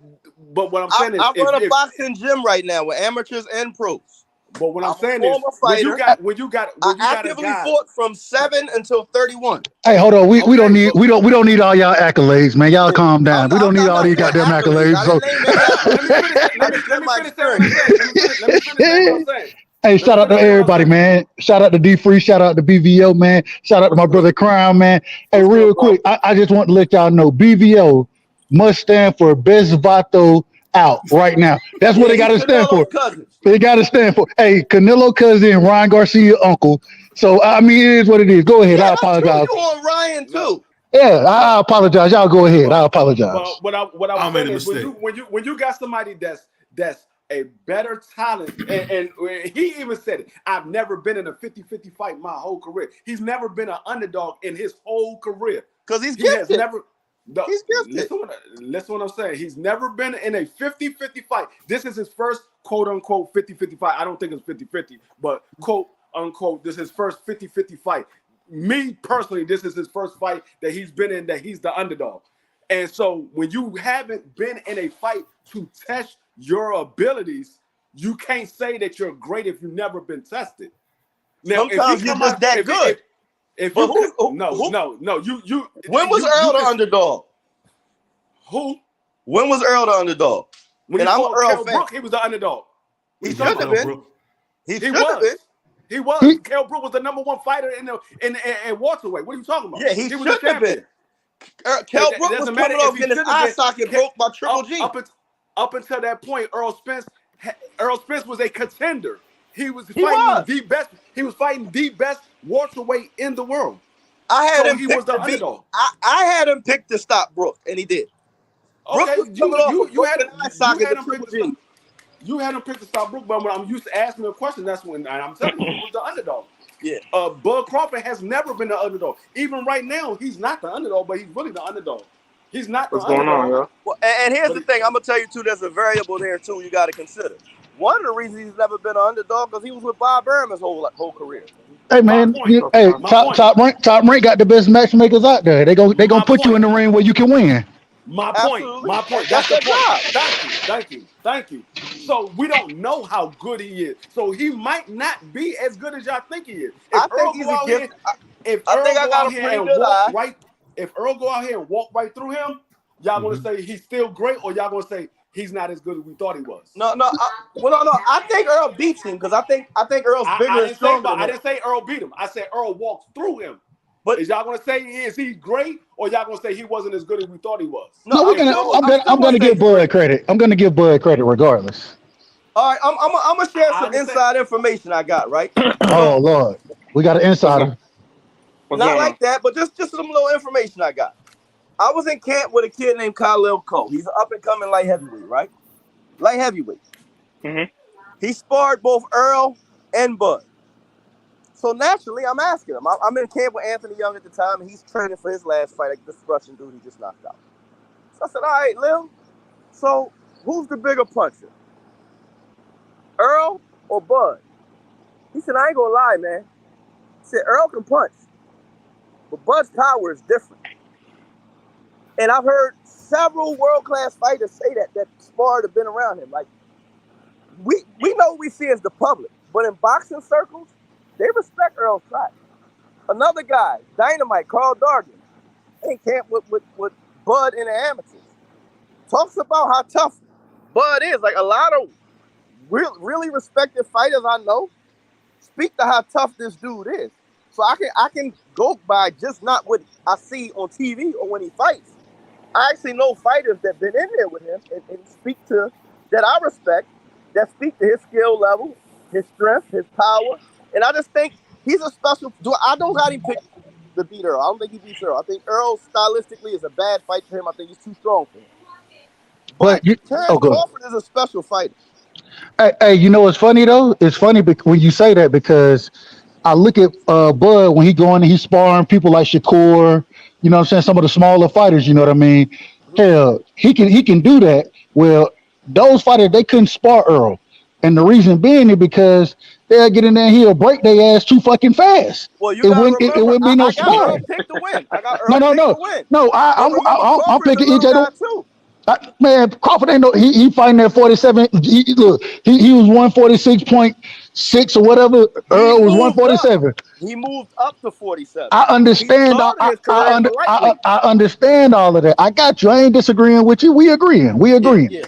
You know what I'm saying? All I'm saying is at the end of the day, I agree with you. This is a bad style. We all know styles make fights, and this is a bad style for Bud. And this is why I mean. That's why it took so long to make the fight.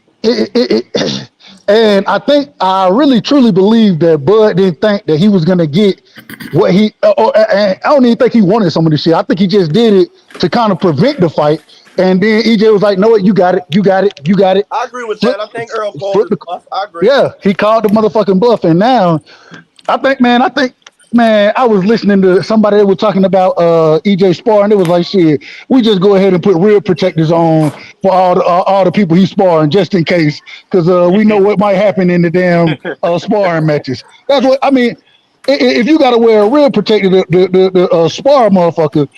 That tell you a lot about him. You know what I'm saying? That tell you a lot about him. I'm going to say this in Bud's defense. If I was 36-year-old Terrence Crawford, I wouldn't want to fight Errol Spence. At 36, why the hell would I want to fight guys that's breaking people's ribs, nose, eye sockets, and shit?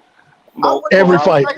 But why would you say that when there's so many great fighters that tested themselves? He can't come out and say he don't want to, but he's 36. Ain't no more testing himself. He's 36. And there ain't no money fight. There ain't no bigger money fight for Bud right now than this. That's why the fight's happening, because of the money. But if he can make money elsewhere, this fight wouldn't be happening. But I'm not saying it like as in he's testing himself. He's testing himself as in like when Sugar Ray came out of retirement to fight Marvin Hagler in the first fight. No, that's totally different. Totally different. Sugar Ray himself. Hey, somebody. Hold on, let me tell you why. Hold on, real quick. Somebody got the kids in the background. I think That ain't there we me. go. I appreciate you. No, All right, there we no, go. I'm gonna tell you why the Sugar Ray Marvin Hagler was totally different. Ray Leonard himself said he refused to fight Hagler until they hung out one night at a gala, and Marvin Hagler told him his heart wasn't in boxing no more. And Ray said, as soon as I heard him say his heart wasn't in boxing no more, I said, okay, now's the right time to fight him. So Ray wasn't concerned with testing himself. He was concerned with catching Hagler at the right time. At the right And he time. did. He seen him look bad against Mugabe. He Mm-hmm. went with him to a gala and had Hagler tell him, and that's why Hagler was mad at him. He said, I confided in you as a friend that my heart was no longer in boxing, and used that to sucker me into a fight.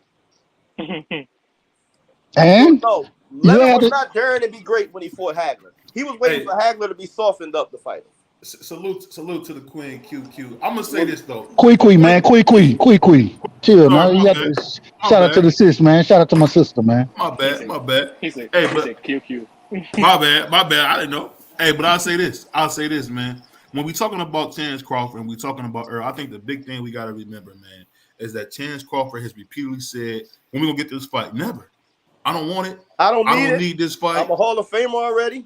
The fight is past me. The fight is past me. All that shit. Go ahead. My bad. One thing I do agree with you with what BVO just said is that I have seen a lot of like interviews before where he's saying like, yo, like if this dude refuses to fight me, then whatever is the case may be, because I don't need him and this and that and all this extra stuff. And I feel like he does avoid a lot of fights, and that's one thing I feel like, you know, like he hasn't done. And to an agreement with D-Free, he does not have the same resume as Errol. But to even tell you the truth, like just for him being undisputed, you can't really just take that away from him. You know what I'm saying? Because those are But we're not trying to hold on real quick. We're not trying to take that from him. The thing is this though. This is the problem.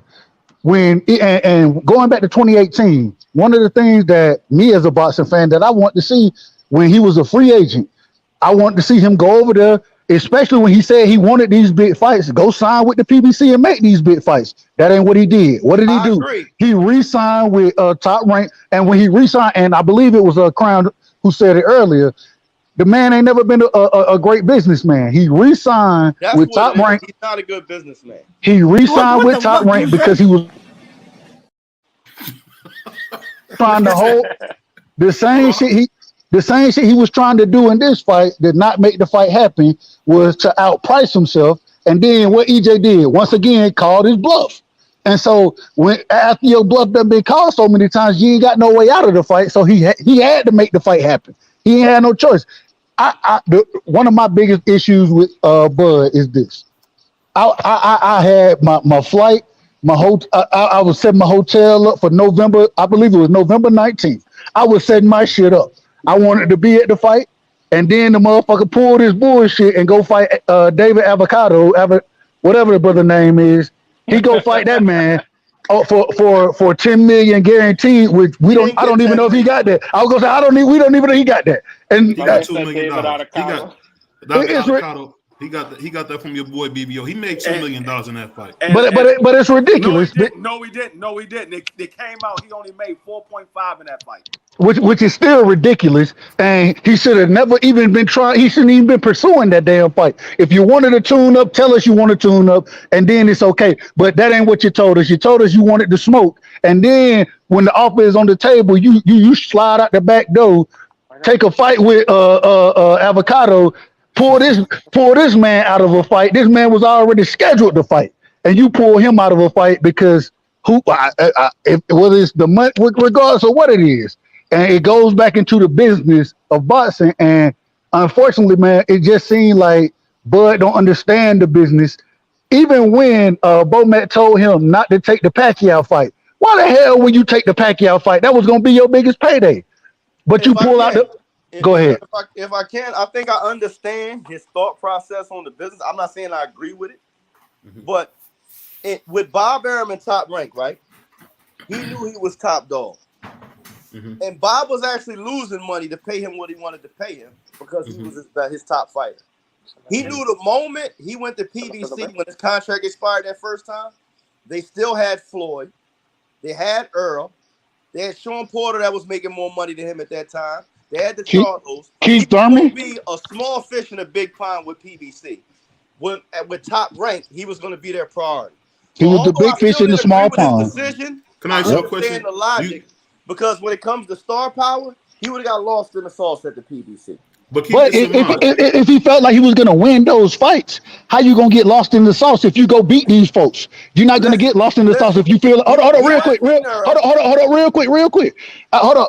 So and I'm not saying he's gonna beat any of them. What I'm saying is, according to him, these are the fights that he wanted. And so, regardless, they the biggest fights you can make, and they're gonna be your biggest money fights. So when you pull out and you duck the fight, what you want me to say? How can I not say you ain't ducking? Or I ain't gonna say ducking. How can I not say you not trying to make the biggest fights? You looking for the bag, which is okay. Everybody looking for the bag. I got He's at that. the end of his career. He's looking to get paid. And here's the thing, like I said, I don't agree with what he did, but I understand it. But I feel like people sometimes forget. you want to I be feel a like people big fish forget in a that it's small prize pond. fighting though too. People Well, let me forget say- it's prize fighting. Well, let me For say this prize. before you go, D. Let me say this before you go. I think you guys got to remember that Eddie Hearn and Bob Arum actually went to court about your boy Al Heyman overpaying fighters. So the thing is, and this is the thing about it, people don't realize that resurgence that you seen that Manny Pacquiao had after losing his biggest fight of his career against Floyd, beating Adrian Bronner, beating Keith Thurman. You know, that's because of Al Heyman. And at the end of the day, let me finish before you go. Let me finish before you go. Hold on, let him finish. Let me finish before you go. I think the thing about it when it comes to Al Heyman has done such a good job of taking care of all his fighters. Leo Santa Cruz actually named his son after Al Heyman. I think the thing that you're getting with Bud is he finally is getting exposed on the fact that he got to get out here and make it happen. When you a paycheck employee, man, and I'm one, I'm on salary. It's hard to bet on yourself when you've never done it. I'm gonna be totally honest. So what y'all asking Bud to do is something a lot of people in America haven't done. And say, you know what, every day bet on yourself. Earl did that because he's used to that. Because Al taught him the business over years. Bud didn't have that. He didn't have Bob Arum teaching him the business. And but see, the thing you brought up Pacquiao, and I just want to address what my man said about Pacquiao that was wrong. He said Bomac told Bud don't fight Pacquiao. When in reality, Bob Arum said he would never allow Bud to fight Pacquiao because he didn't want to see Pacquiao lose. I agree with that. But this is the thing. Hold on, real quick, D-Free. This is the thing. When Pacquiao went over to the PBC, that's when they was trying to make the fight. And so Bud was still with Top Rank. If Bob, how can Bob tell this man he not gonna, according to the Muhammad Ali Act, if the fight is big, if it's the biggest fight you can make, then your promoter can't stop you. According to the Muhammad Ali Act, right? But here's the same thing Bud's running into now. That only works for you if you're capable of making your own deal and promoting the fight. Hold up. Obviously, we're seeing now Bud don't have those skills. Go ahead, D-Free. All right, let me say this. Now, I heard y'all say Bob told him he wasn't going to make the fight because he didn't want him to do what he did to Pacquiao or whatever. But that was before Pacquiao. They made the fight for Pacquiao. They was getting 40. Pacquiao was getting 40. Bud was getting 10. They sent the contract to Bud with Pacquiao name already signed on it. Pacquiao already signed the contract. They sent it to Bud. He knew what he was getting. Bomac told Bud not to sign the contract. he literally said, and the craziest thing about it, at that current moment in time, that would have been Bud's biggest payday. That would have been his biggest payday. So I don't know at that time that a 40-10 split between him and Pacquiao was fair either. That is fair. What are you talking about? At what time were we talking about this though? Hold on. Let me ask this. Let me ask you this, Crown. Let me ask you this. You said you don't think the split was fair. Okay. No. Hold on. But this is the problem. At that current moment in time, when that fight was supposed to be made, but his biggest fight even before that was damn near in Dongo. That was like that or post style. You know what I'm saying? Those were his biggest fights. So and Manny Pacquiao once again, he had been in the ring with Floyd already. He had been in the ring with. He was 8 division champion then, and so Keith Thurman. Okay, hold on. Before you go too far, let me respond to what you said. Hold Before you go too far past the on. point. All I'm saying is this. All I'm saying No, let is me this. respond, 'cause now I'm you gonna wanna let you. I'm act gonna like let you you got money. respond. I'm gonna let you respond. I just want to say one last thing. So to say it is unfair, but it's your biggest payday, doesn't make sense. It doesn't make Hold sense to on. say it's All right, unfair. let me come back. Talk to me. Because you can have your biggest payday in a fight where the business still ain't right. Because the fight is bigger than any fight you ever been in. You deserve a bigger percentage. But we can't gauge Pacquiao getting 40 and he getting 10 specifically just on the Pacquiao Mayweather fight. Because Mayweather brought the money to that fight. If you look at Pacquiao's other fights, he was getting $5 and $6 million a fight. He wasn't getting $10 million a fight, those other fights that he didn't fight Floyd, which is why he's still fighting now. So if he wasn't commanding those kind of paydays before, why would he get 40 million to fight Bud, who isn't a bigger name than the guys he was fighting?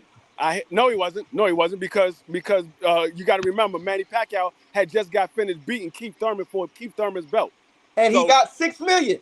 He didn't get 10 million. He didn't get 40 million. Regardless of what he got, Manny How do you Pacquiao. determine what a fighter for? Let me say. Regardless of what Manny Pacquiao had got prior to that, Manny Pacquiao was the A side. Bud agreed to the 40-10 split. It doesn't matter. He shouldn't have though. It doesn't matter. He did. But he did. He did. It doesn't matter. And then when the contract came, and then I got. Then when the contract came, split. That's not a good split. No, how is that not a good split? Because Pacquiao couldn't command that kind of money, so why would he take an 80-20 split? Stop it. So hold on, hey, and my brother Crown, and hey, shout out to my brother. He gonna also tell me that when Devin sent Shakur the what 25-75 contract, that wasn't a fair deal either, right? It wasn't, and I can give you fact why it's not. Man, this is what I'm telling you. If you trying to, if you just said something to me, please let me respond. Hey, but all I'm saying, if you trying to put you have to. All fighters have done it. All fighters, but hold on. All fighters have had to do it. Floyd had to do it against Oscar. All these fighters have had to take. Hold on. Go ahead, brother. They taking smaller splits. A 75-25 is not a fair split for a mandatory. If you read the WBA rules, he is the mandatory. He is now. He wasn't at the time. He wasn't a mandatory. Well, okay. Here, listen. Just listen. Within weeks, he was the mandatory. So obviously, he knew something we didn't know, right? He should have won it. He should have been put it down. Let me finish. Why would I take 25% when I know I can petition the WBC to become mandatory and I'm guaranteed at least 30%? I don't have to negotiate with you. If you offer me less than I can get guaranteed by the sanctioning body, then I can tell you no, petition to be the mandatory like he did, and guarantee myself at least 30%, if not more. Why he didn't petition before a contract was sent to him? He should have been petitioned. Hold on, because he gave his friend a chance to negotiate with him. Oh, here we go. I'm not even on that. So now I gotta force your hand. Y'all gotta stop just being biased to fighters. I'm not even on that. I'm not even on that because that fight is probably not gonna happen. I'm on the fact that he said that was not a fair split. You cannot say that Manny Pacquiao getting 40 and Bud Crawford getting 10 is not a fair split. When Bud thought it was fair, Bomac thought it was fair. That's why they agreed to it. The only reason why Manny Pacquiao is a generational name. The only reason why what kind of money was Manny Pacquiao getting? Listen what I'm saying. The only reason why Bomac told Bud not to sign, not because it wasn't a fair split, is because the money didn't come fast enough when you don't get paid until after the fight is done. Facts. Manny Pacquiao is a generational name. Split has nothing to do with why he didn't sign. I'm giving you my opinion on it. That's not the opinion that matters. The opinion that matters is what happened. Hold on, now Crown. You just told me that you don't want our opinion. You want the fact. You just said that. You're right. And factually, hold. Salaries in boxing. Tell me. But Manny Pacquiao is a generational name. How do they figure your worth in boxing? Because Manny Pacquiao's a generational name. How many great fights? No. It's a lot of people that generational names don't make a lot of money. Gotta say this. Hey, pull up We're not talking them, though. We're talking Manny Pacquiao. Pull up what Ghost put in the chat. There are a lot of generational names that don't make a lot of money. He said, with the gate, Pac-Man versus Keith Thurman generated approximately $50 million itself. Why wouldn't he be the A side? Bud's biggest fight at the time y'all moving the goalpost. was a flop against Amir Khan. I didn't say he wasn't the A side. Hold on. That's the chat. That's the chat, bro. That's the chat. Yeah, hold on. I'm not talking about that. The other one where he said Manny Pacquiao got $6 million for that Keith Thurman fight. What did Ghost say in the following right behind that? Oh, I didn't see. I think it went up too fast. I think he said Manny Pacquiao got 60 million or 30 million somewhere He around there. never made 30 million in his life besides Floyd. That's a lot. He said Manny had multiple big pay-per-views under his belt. He generated around 500,000 plus for years. Oh, but and he never ever got that kind of money. He got what Bob paid him, but it was never 30 million. And Bud never got more than 6 million. So what are we talking about? Listen to you realize that Amir Khan was the A side. I never said Pacquiao didn't make more than Bud. Amir Khan was the A side in that fight. He made 35 million for the Keith Thurman fight. He didn't make 4 times. He didn't make 35 million. On the back, after it was all said and done, he made 35 million. He didn't make 35 million. They did 500,000 pay-per-view buys. They did 500,000 pay-per-view buys. On the back end, he ended up making 35 million for that fight. So they posted that. Let me say this real quick. Anything could be posted. He didn't make 35 Crown, let me say this. Hey, Crown, I'm gonna help you out with this. My grandmother told me years ago, the only place that's fair is where they raise pigs. So I don't want you telling me what's fair now, bro. Look. If you, BVO, if you ask my son right now, you know what fair is? Fair is where they judge pigs, not where they raise them. They judge them at the fair. You raise them on the farm, you judge them at the fair. That's what they do at the fair. Go ahead, my bad, Crown. I'm saying Manny deserved more money than Terrence. I didn't say he didn't, but I'm saying he didn't deserve 4 times more. But let me make sure it's Crown. What that got to do with tomorrow? Y'all brought that up. I didn't bring it up. I'm just asking. So I'm asking you, what's going to happen tomorrow? Well, tomorrow Errol Spence is going to stop Terrence Crawford. Exactly. How? What round? What round you got? I think he's going to stop him in the 10th. How is he going to stop him? Why are you going to stop him? Explain to me how. It's going to be a systematic beatdown. Here's the thing. Terrence Crawford is a notorious slow starter. He usually doesn't get going to the 4th or 5th round. Errol is a really fast starter and a punishing fighter. If you take 4 rounds to get going against Errol Spence, you're going to have absorbed so much punishment by the 5th round, it will be too late for you to mount a comeback. So I think by the 5th round, when Terrence Crawford just start getting going, the fight will be interesting for maybe 5, 6. Then Earl's going to the work Errol put in the first 4 is going to show up. And he's going to wear down little by little. By the 9th, 10th round, he's going to get him out of there. I think Beaumont's going to tell him to start fast. And I don't care what you tell somebody. We're creatures of habit. Hold on, but go ahead, Juan. It's easy to tell somebody fight. I think he is. I think he's going to tire out. I think Errol's going to beat him. And I think Errol's going to win by decision. I don't think it's going to be a knockout. I just don't think it. I'm going to tell you this. This is the craziest thing. I think it, regardless of how it goes, the problem is going to be this. If he tries to pick the pace up early, if Bud tries to pick the pace up early, one thing we know about Bud is the man, and we saw it at the press conference, the man can't control his emotion. And when you can't control your emotion in the ring, hence the reason we see his ass when he get clipped, what he want to do? He want to fight. He can't fight against Errol. He can't fight.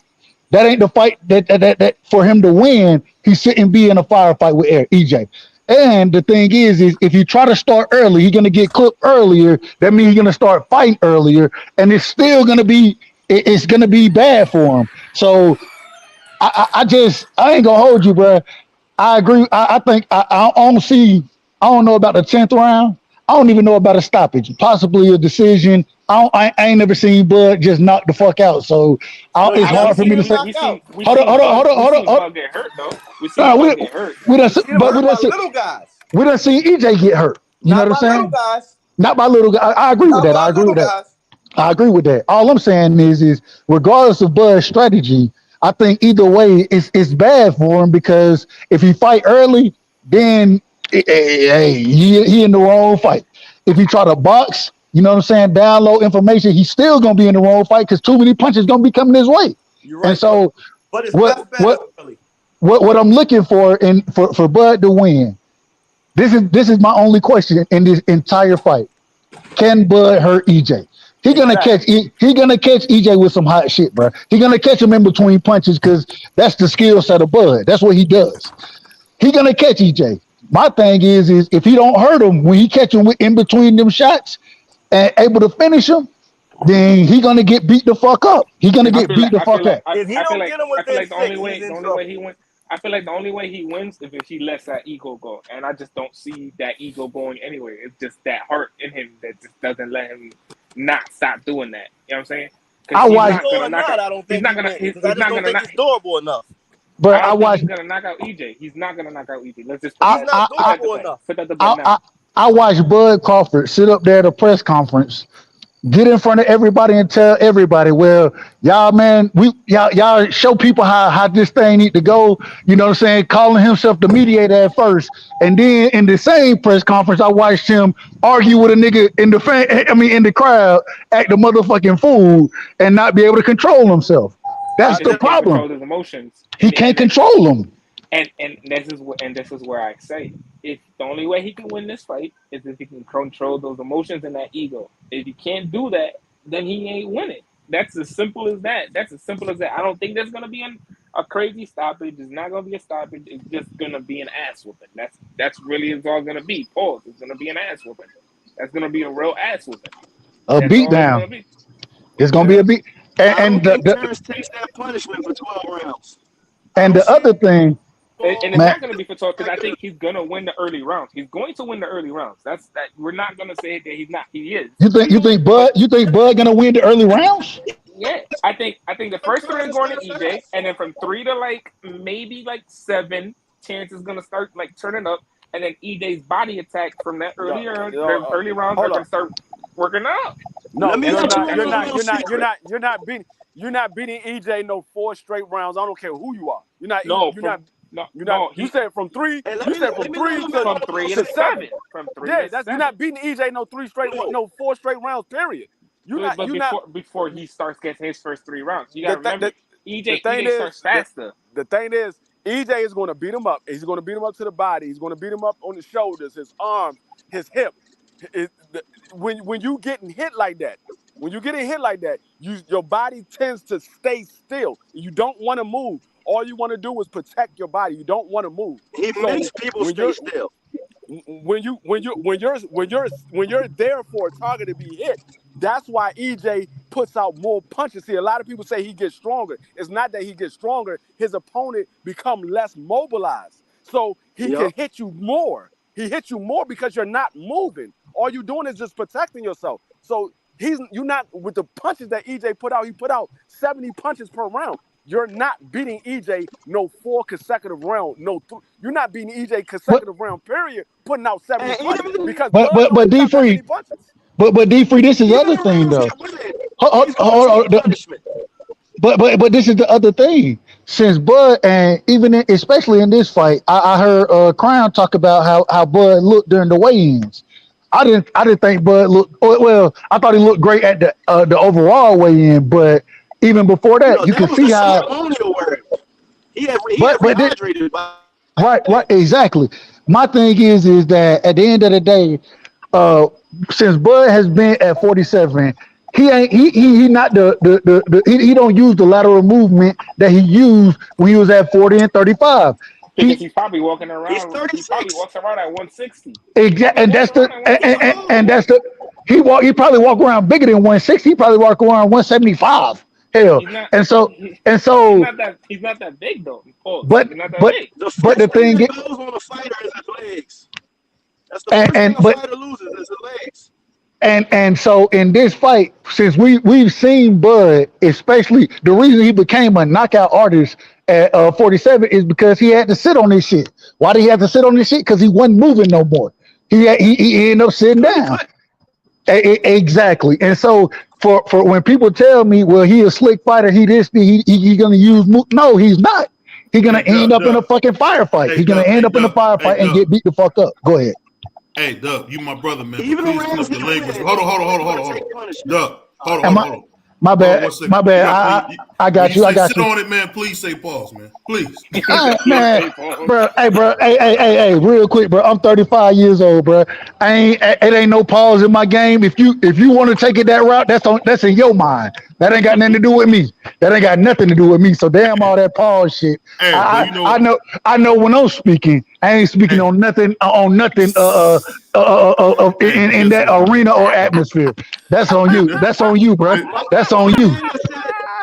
That's on you, bro. Which one of y'all said Bud gonna win rounds 3-7? Hey, let me say this though. Let me say this. This is the funny thing about it. Go ahead.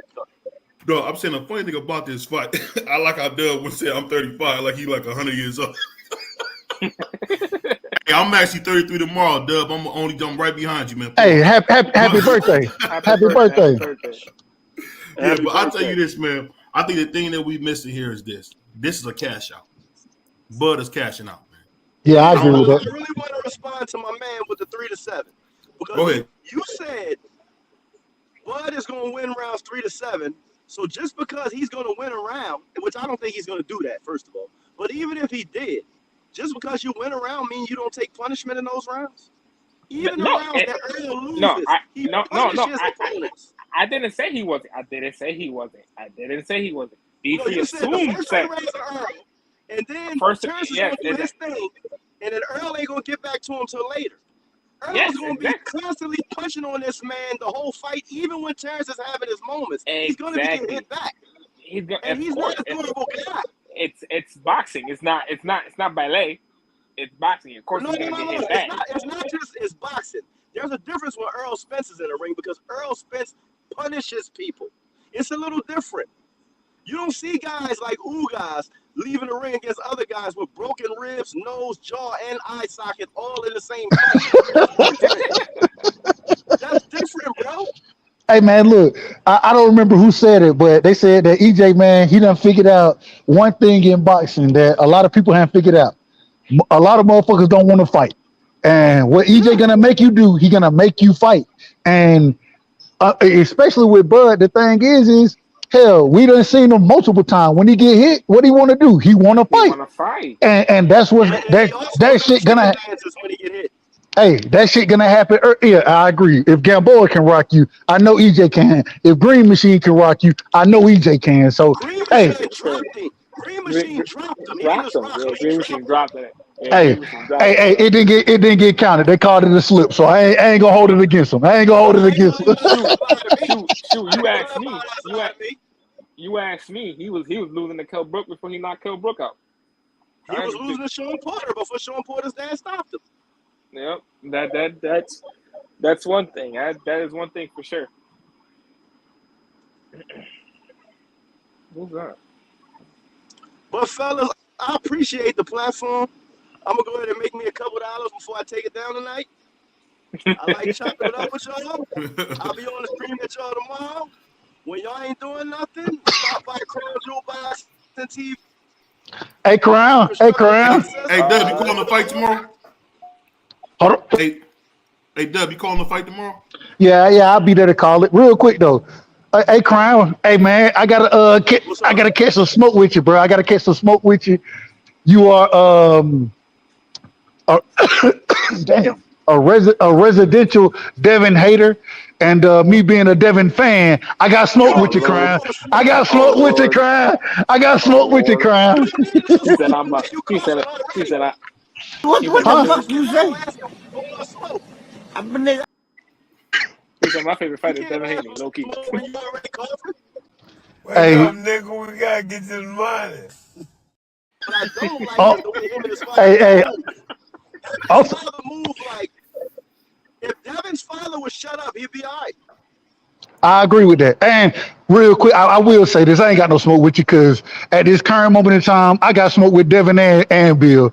especially with what Bill done said. So I got smoke with him too. Even though I rock with Did Dev, you I see got what smoke came with out that today? with all of them. Say it again. Did you see what came out today? Did you see what came out today? Nah, I Yeah, ain't he's seen fighting it yet. Prograde. He's fighting Prograde. Is he No, fighting they made it Regis? official. Yeah, he's fighting him. No, but not just that. Not just that. He asked to fight Regis Prograde and asked the WBC to allow him to still keep his lightweight title while he goes up to 140 to fight Prograde. He For asked what? for them to For not what? make him take his mandatory He need to drop all his because belts, he's trying bro. to be a hater and not let Shakur. He's not trying to let Shakur get a title. He's being a hater.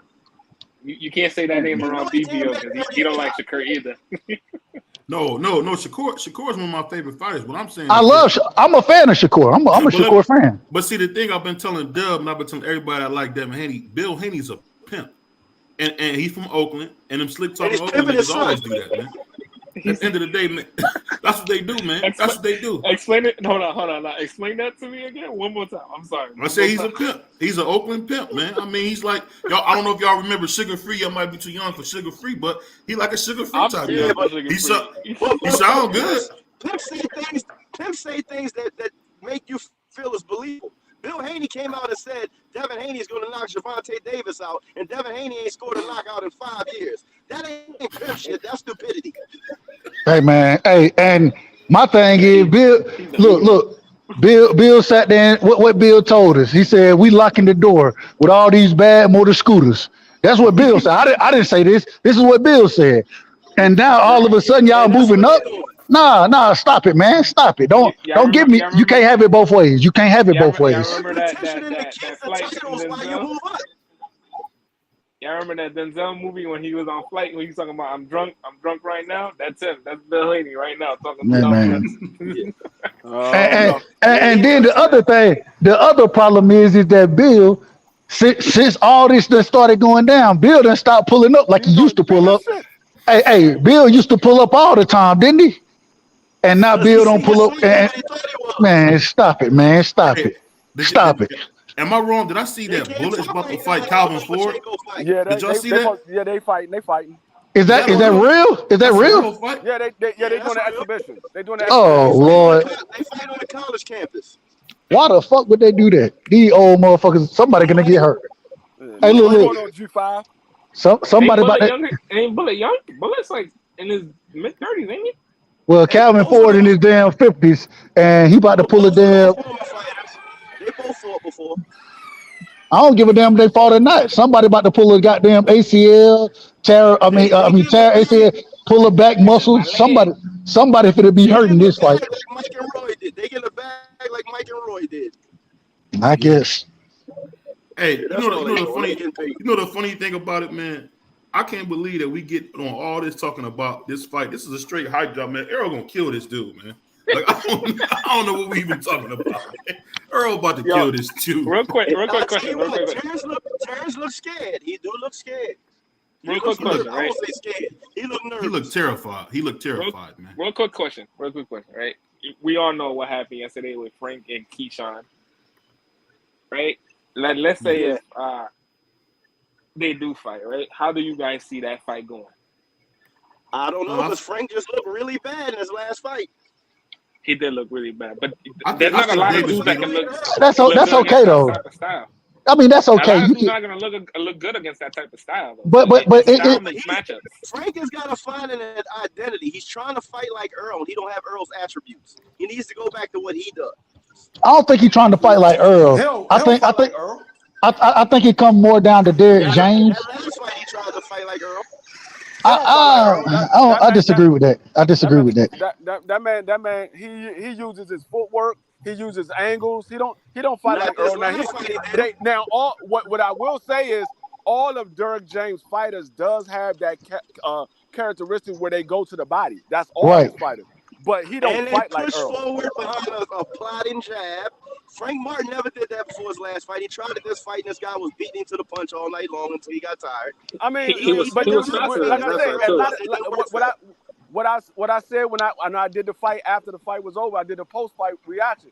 What I said before, a lot of people underestimated the fighter that Frank Martin that he was in there with. A lot of people just thought Frank Martin was just gonna go in there and beat the dude up. Nobody knew who the dude was, but the dude was an Olympic. He was an Olympian. So He was a he man had from to be another he had to country. be he had to be some type of fighter to be That's able not to win true. a bronze medal in the That's not, Olympics. He had to be some type of fighter. the Olympics aren't what they once were. I'm not saying he was a bad fighter, but I think that fight was more about what Frank Martin didn't do than what this guy did do. And I think stylistically, early on, Frank Martin fought the wrong fight. When he adjusted, he took over the fight, but early on, he just came out and fought the wrong fight. Yeah. I'm okay with that. So do me. I know you got to go. I apologize, Crown. Break down the how you see Frank Martin versus Keyshawn. How you see that fight happening? Right now, I think he may still be a little bit too much for Keyshawn. I like Keyshawn, but he shows some holes in his game too. If I had to compare Keyshawn to somebody right now, I compare him to an Andre Berto.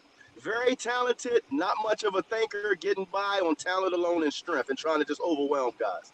He's going to have to improve his defense. He's going to have to develop a better jab before he starts fighting world-class fighters. Right now, Keyshawn is impressive against the guys he's supposed to be impressive against, but once they step him up, he's going to face some problems if he doesn't better his defense and establish a jab. So if they fight tomorrow, if they fight tomorrow, who wins the fight? If they fight tomorrow, Keyshawn wins if they fight right now. No, they won't. No, he won't. No, he won't. I agree with that. Keyshawn gets stopped if they fight tomorrow. I think Frank stops him too. My opinion, I gave it. We agreed. I'm just asking. I pass the question around. Pass the question around. I think Frank stops him because of his experience. I'm gonna tell you like this: Keyshawn is only looks good against the talent that he's been there with. What everybody say? Top Rank has the best matchmaker. They put on showcase fights to make their fighters look good. I see a lot of holes in Keyshawn's game with lesser competition. I apologize. I'm double talking. What I meant to say, I got Frank Martin right now. I'm sorry. Oh yeah, I'm talking against Keyshawn and saying Keyshawn wins. I think Frank Martin wins right now. I'm sorry. Keyshawn is limited right now. I compare him to Andre Berto. I think Frank Martin beats him right now. And actually, if you talk about nervous energy, when he found out Andy Cruz was coming to the States and he went live, he looked all kind of nervous and scared. He don't want to say Andy Cruz's name. Andy Cruz is a beast, man. Man, Andy Cruz can box, bro. He can box, but the man ain't got no goddamn power, man. It's hard to survive at the professional level with no crowd. But that's a lot of the Cubans, though. Yeah, that's a lot of those Cubans, so far from what I see, he don't have no power. I don't know. He might have power. That could have just been a tough guy that he was in there with. I don't Maybe. know. That was the same guy. That was the same guy that Keyshawn was in there with, and he Keyshawn went the distance with him too. But Andy, Andy outboxed that dude. And Andy's in the gym with Boots and Bozy Ennis every day. Whatever he don't have, he gonna have. Well, so is Cool Boy, and we seen what happened with that. Respectfully. Nah, Cool Boy ain't been in the ring. He ain't got the same trainer as Bozy. Let me address that real quick. Cool Boy does not train in the same gym with Boots and Bozy. I don't know where you got that from. They're not in the same gym. No, they're not. They're in the same city. I agree. I do agree with that. Philadelphia is the biggest geographical city in the country. You could be in the same city in Philly and not know each other. Is it? Yeah. Yes. It's a big city. Yeah. Ain't nobody lives there, but it's a big city. Don't nobody want to live there, but. Well, Vivian, why you like this? Amazing. I mean, Cool Boy. I'm not gonna say they know each other. They've been in the gym together. Bozy don't work with Cool Boy because I didn't see them in the gym together. But Bozy don't work with Cool Boy. Cool Boy has his own. He has his own trainers and stuff like that. So they don't. But Cool Boy got the cheesesteak. The 96 Olympic bronze medalist, his baby brother trains Cool Boy. Whoever trained Cool Boy, man, they really don't know what they're doing. It's not that. Y'all take him losing and say and act like he's just a bad fighter. No. Cool Boy can fight. Cool Boy can fight, man. I'm talking to BVO because BVO been saying this for the past week now. But what I'm saying He is, out his mind. but what I'm saying is, Cool Boy had a bad night at the office. That's what happens. You have a That bad night. bad? You get you No, he not. you in there with a A-class fighter, and you have a bad night. That's what happens. The same thing. Hold on. BBO. Yes, sir. This man is a unified champion, and you calling him a bum because he lost to a generational talent? No, I didn't say he was a bum, man. I don't know where you got that from. Listen. I'm joking. I'm Hey, joking. I'm joking. He's not a bum. Listen. We know we have to take what BVO say with a grain of salt. The man picked Ryan Garcia to beat Tank Davis, so we know we got to take what he say with a grain of salt, regardless. You did that, bro? Hey. Oh, hold on. You took Ryan Garcia? Hey, Yes. That shit crazy. I made a mistake. That's not no mistake. I made a mistake. Hey, BVO argued me down about that goddamn fight. Argued me down about that motherfucker. That is not a mistake. A mistake is using a red pen instead of a blue pen when you're doing a test paper. That's a mistake. What you did was a straight fuck up. That was a straight fuck what up. happened with let me respond to that. Let me respond to that. What happened with me was I thought I was looking at Oscar and it was really Ryan. I thought I was going to see Oscar and it was just really Ryan. So that's what I thought. I was wrong. Because I thought, just like Oscar beat Pernell Whitaker, I thought it was going to be the same type of thing. But Oscar lost to Pernell Whitaker, and that's what I was telling you. I was telling you this when we was having this same conversation before the fight. I was telling you when you kept bringing that up. I'm like, bro, Pernell Whitaker, that was one of the biggest robberies in boxing. One of the biggest robberies. I've been And telling BBO this. And the thing is, BBO, I got love for my brother. That's my brother. You know, I got love for you, but I got to keep it a buck. The man, when he like a fighter, he go out on the limb, and the limb can be as thin as a twig, and he's still going out on that motherfucker, knowing that he finna fall off of it. What I say is this, murder. It's us Ohio boys. You know how we get, you know how us Ohio niggas get down, nigga. Ohio nigga, double O. What's up, yo? Columbus, Akron, Cleveland, Springfield, Dayton, Youngstown. What's up, y'all? Cincinnati too. I forget about you. You know. Hey, that's Ohio brothers, man. We can make a mistake, man. It's okay. Nigga, Ryan Garcia ain't from Ohio. Hey, look. I mean from the West Coast, bro. Ryan Garcia ain't from hey, man. That's why I tell y'all, BVO is Ryan Garcia's uncle, right? He Canelo cousin. And we know this for a fact. We know this is factual information. This is factual information. And Oscar is his adopted father. There we go, right? There you go. That sounds crazy. Hey, D-Free, man. D-Free trying to give me a knockout, man, because I roasted him one time. He's trying to give me a knockout. He knocked me out on that one. I'm done. You got me on that one. I'm trying. Listen. I roasted D-Free before. Now he finally got me with a knockout. That's a knockout punch. I'll take it. Now listen. Like I said, when you have a fighter that's in there with an A-class fighter just as well as you are, and you have a bad night, that's what happens. You look bad. You had a bad night, so you look bad. D-Free, I think he just looked timid. That's what's going to happen. That's what's going to happen tomorrow. Everybody say Bud is an A-class fighter. He's about to get in there with an A-class fighter, and he's going to have a bad night at the office, and he's going to look very bad. Josh, I think he's. Look at let me say this before you go, Juan. If you look at the record, Oscar beat Pernell. Look at the records. That's like what are you talking about? I don't look at. I watched the fight. I watched the fight. I don't look at the record. I look at the fight. Right. Like, what are you talking about? I watched the fight, bro. What are you talking about? Can I ask you that? I'm gonna talk like you, respectfully. Did you not see Oscar pushing his head back with them punches, man? Did you not see his head going back? Pause. From all them punches, did you not see that? And did you see him slipping on them shots? Say it again. Did you not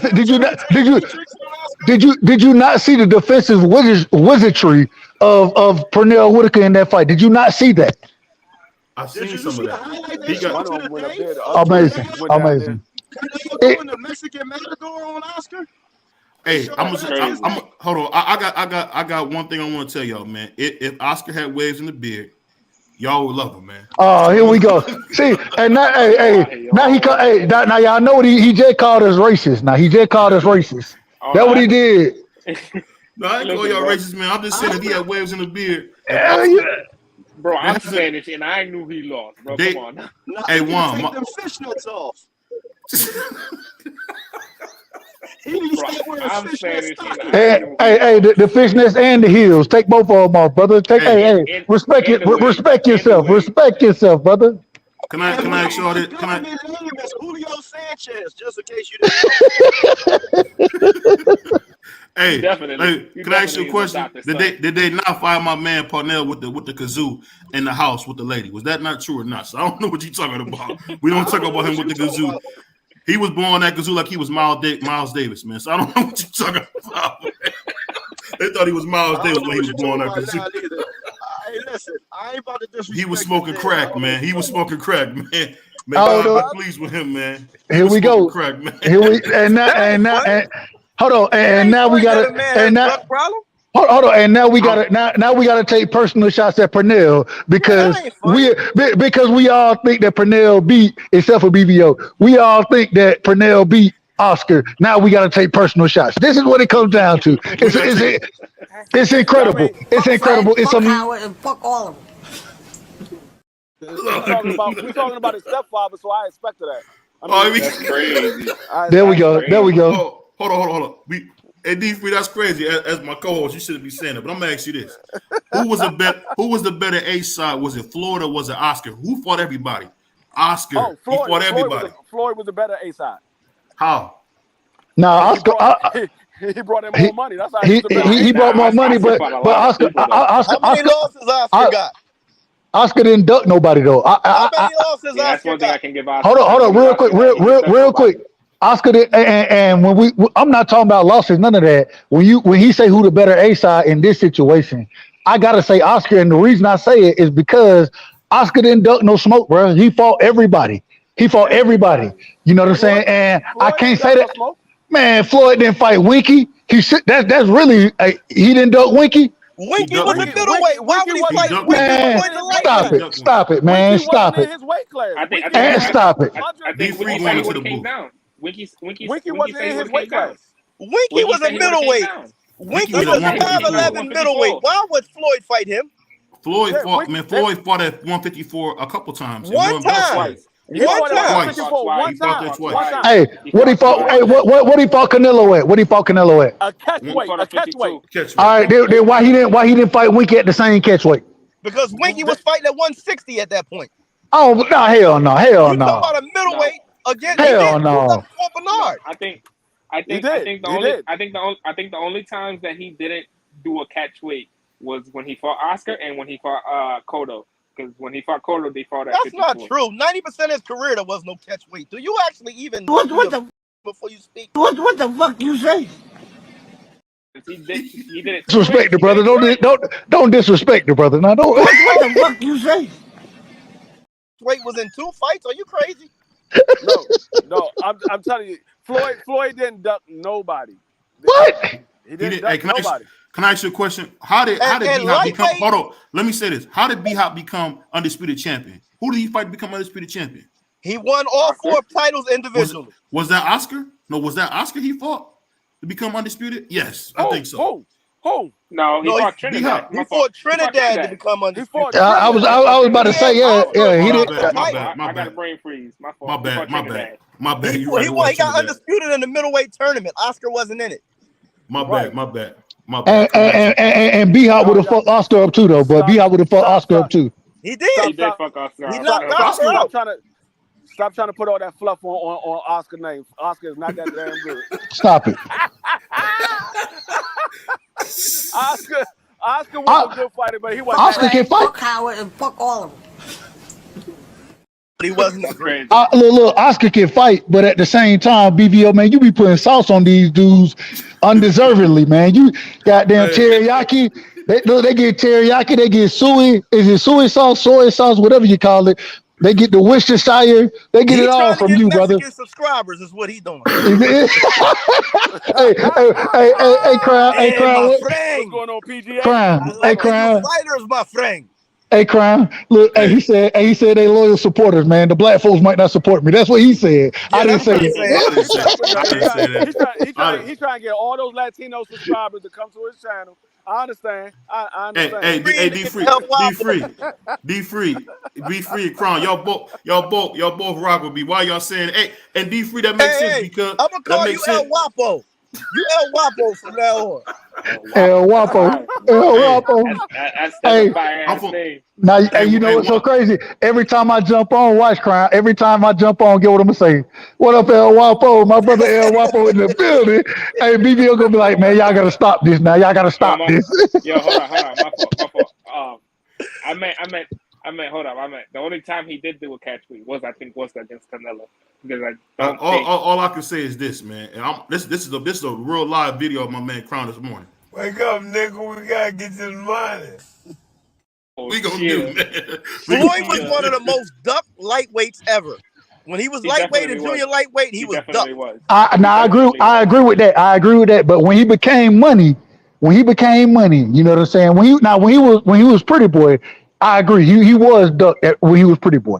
When he became money, Floyd picked and choose his way through all type of shit, bro. That was late in his fight, late in his career against bigger guys. He's supposed to do that. No, hell, why?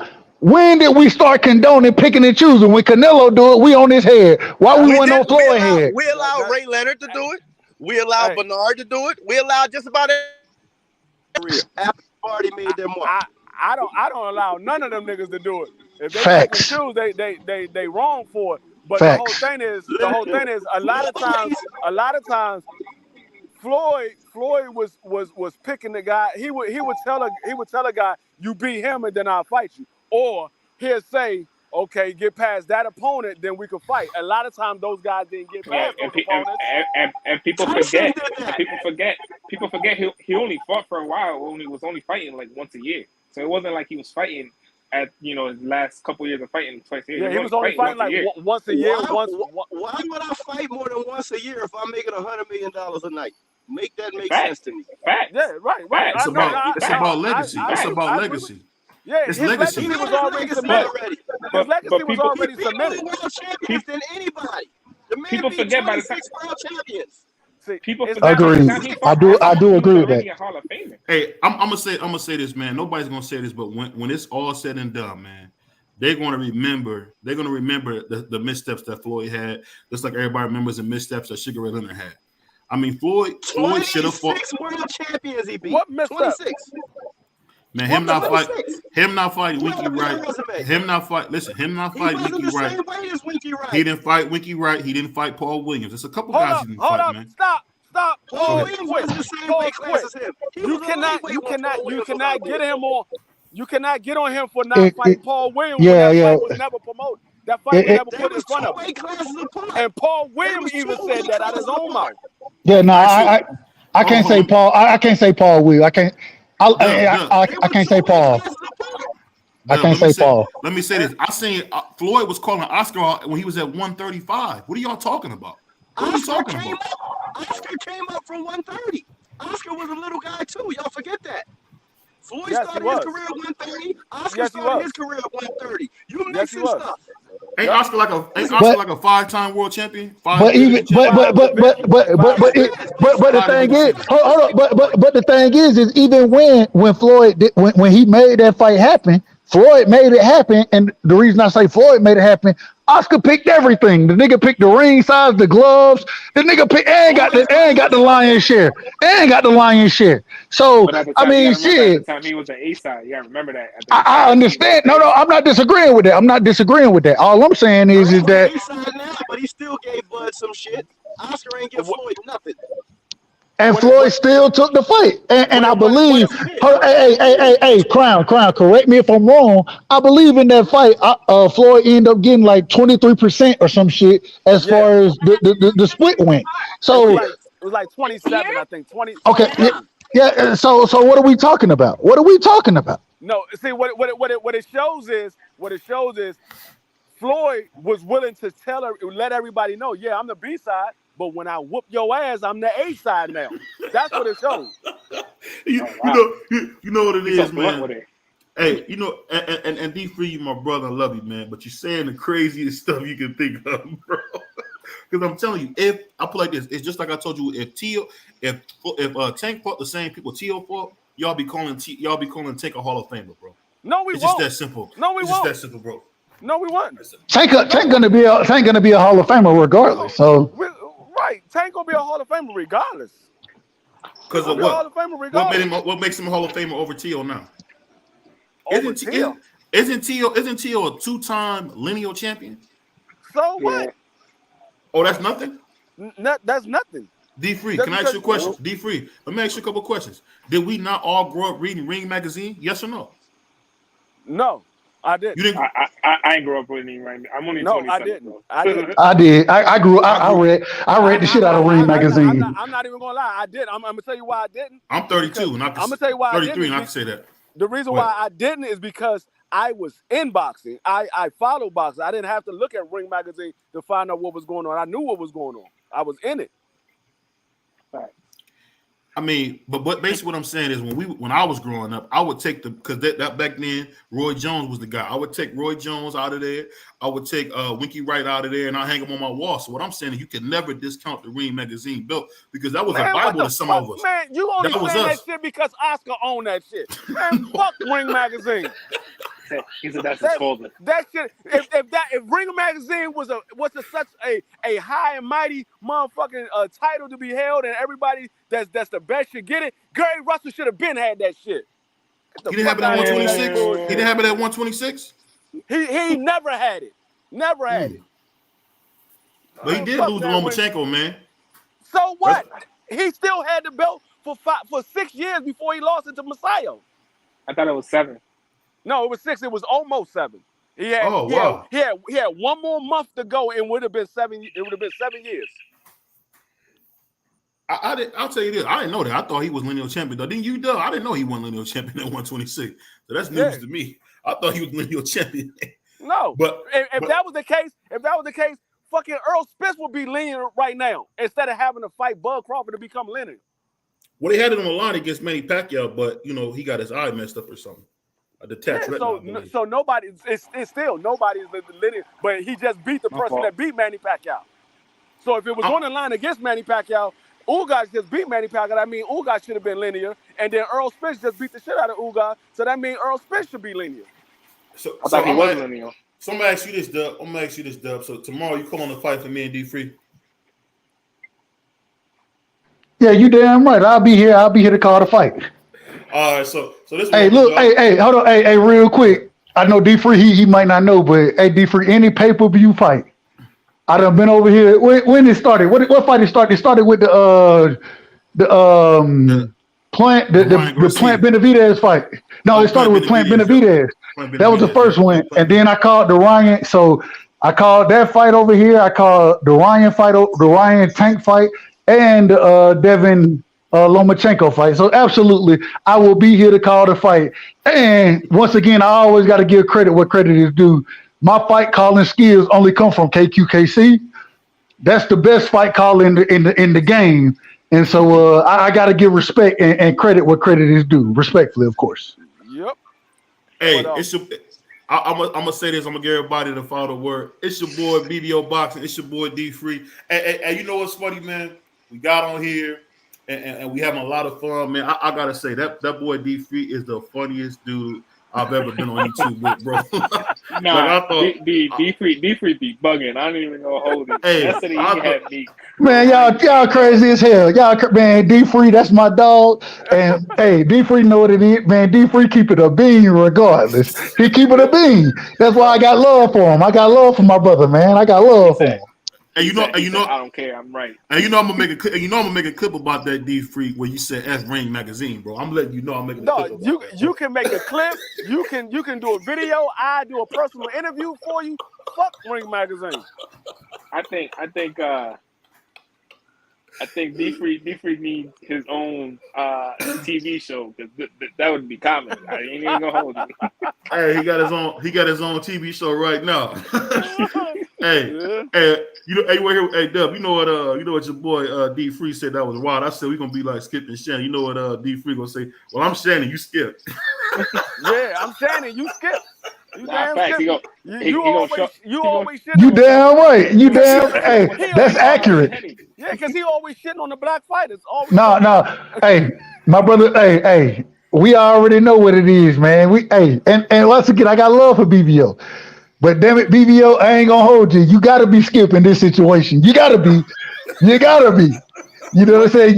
You're gonna go with the industry. You're gonna go with the industry the same way Skip going to.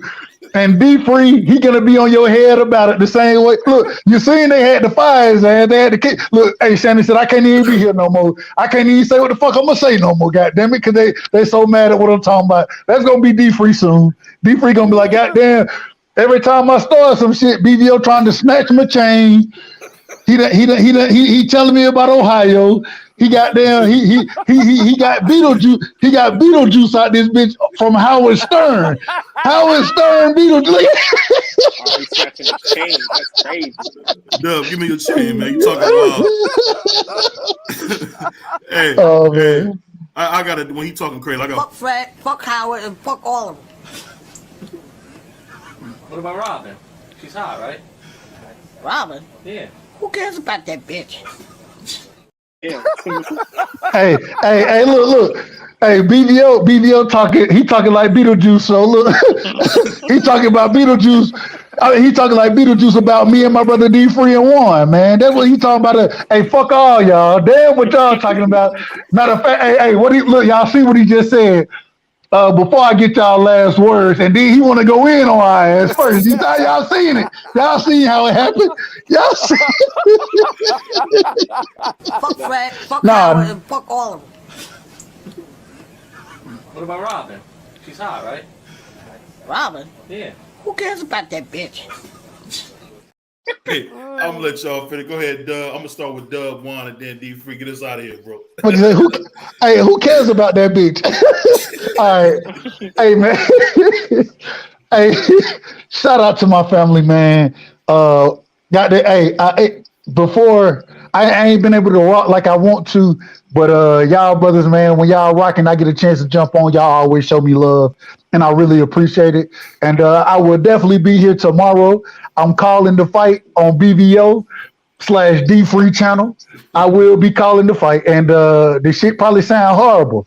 You know what I'm saying? I ain't the greatest fight caller, but at the end of the day, man, EJ finna break this man down, and he finna put hands on this man. If Bud can't hurt him, Bud gonna be in trouble. And if Ugas had free shots, then we gonna see. Hey, hopefully Bud hitting much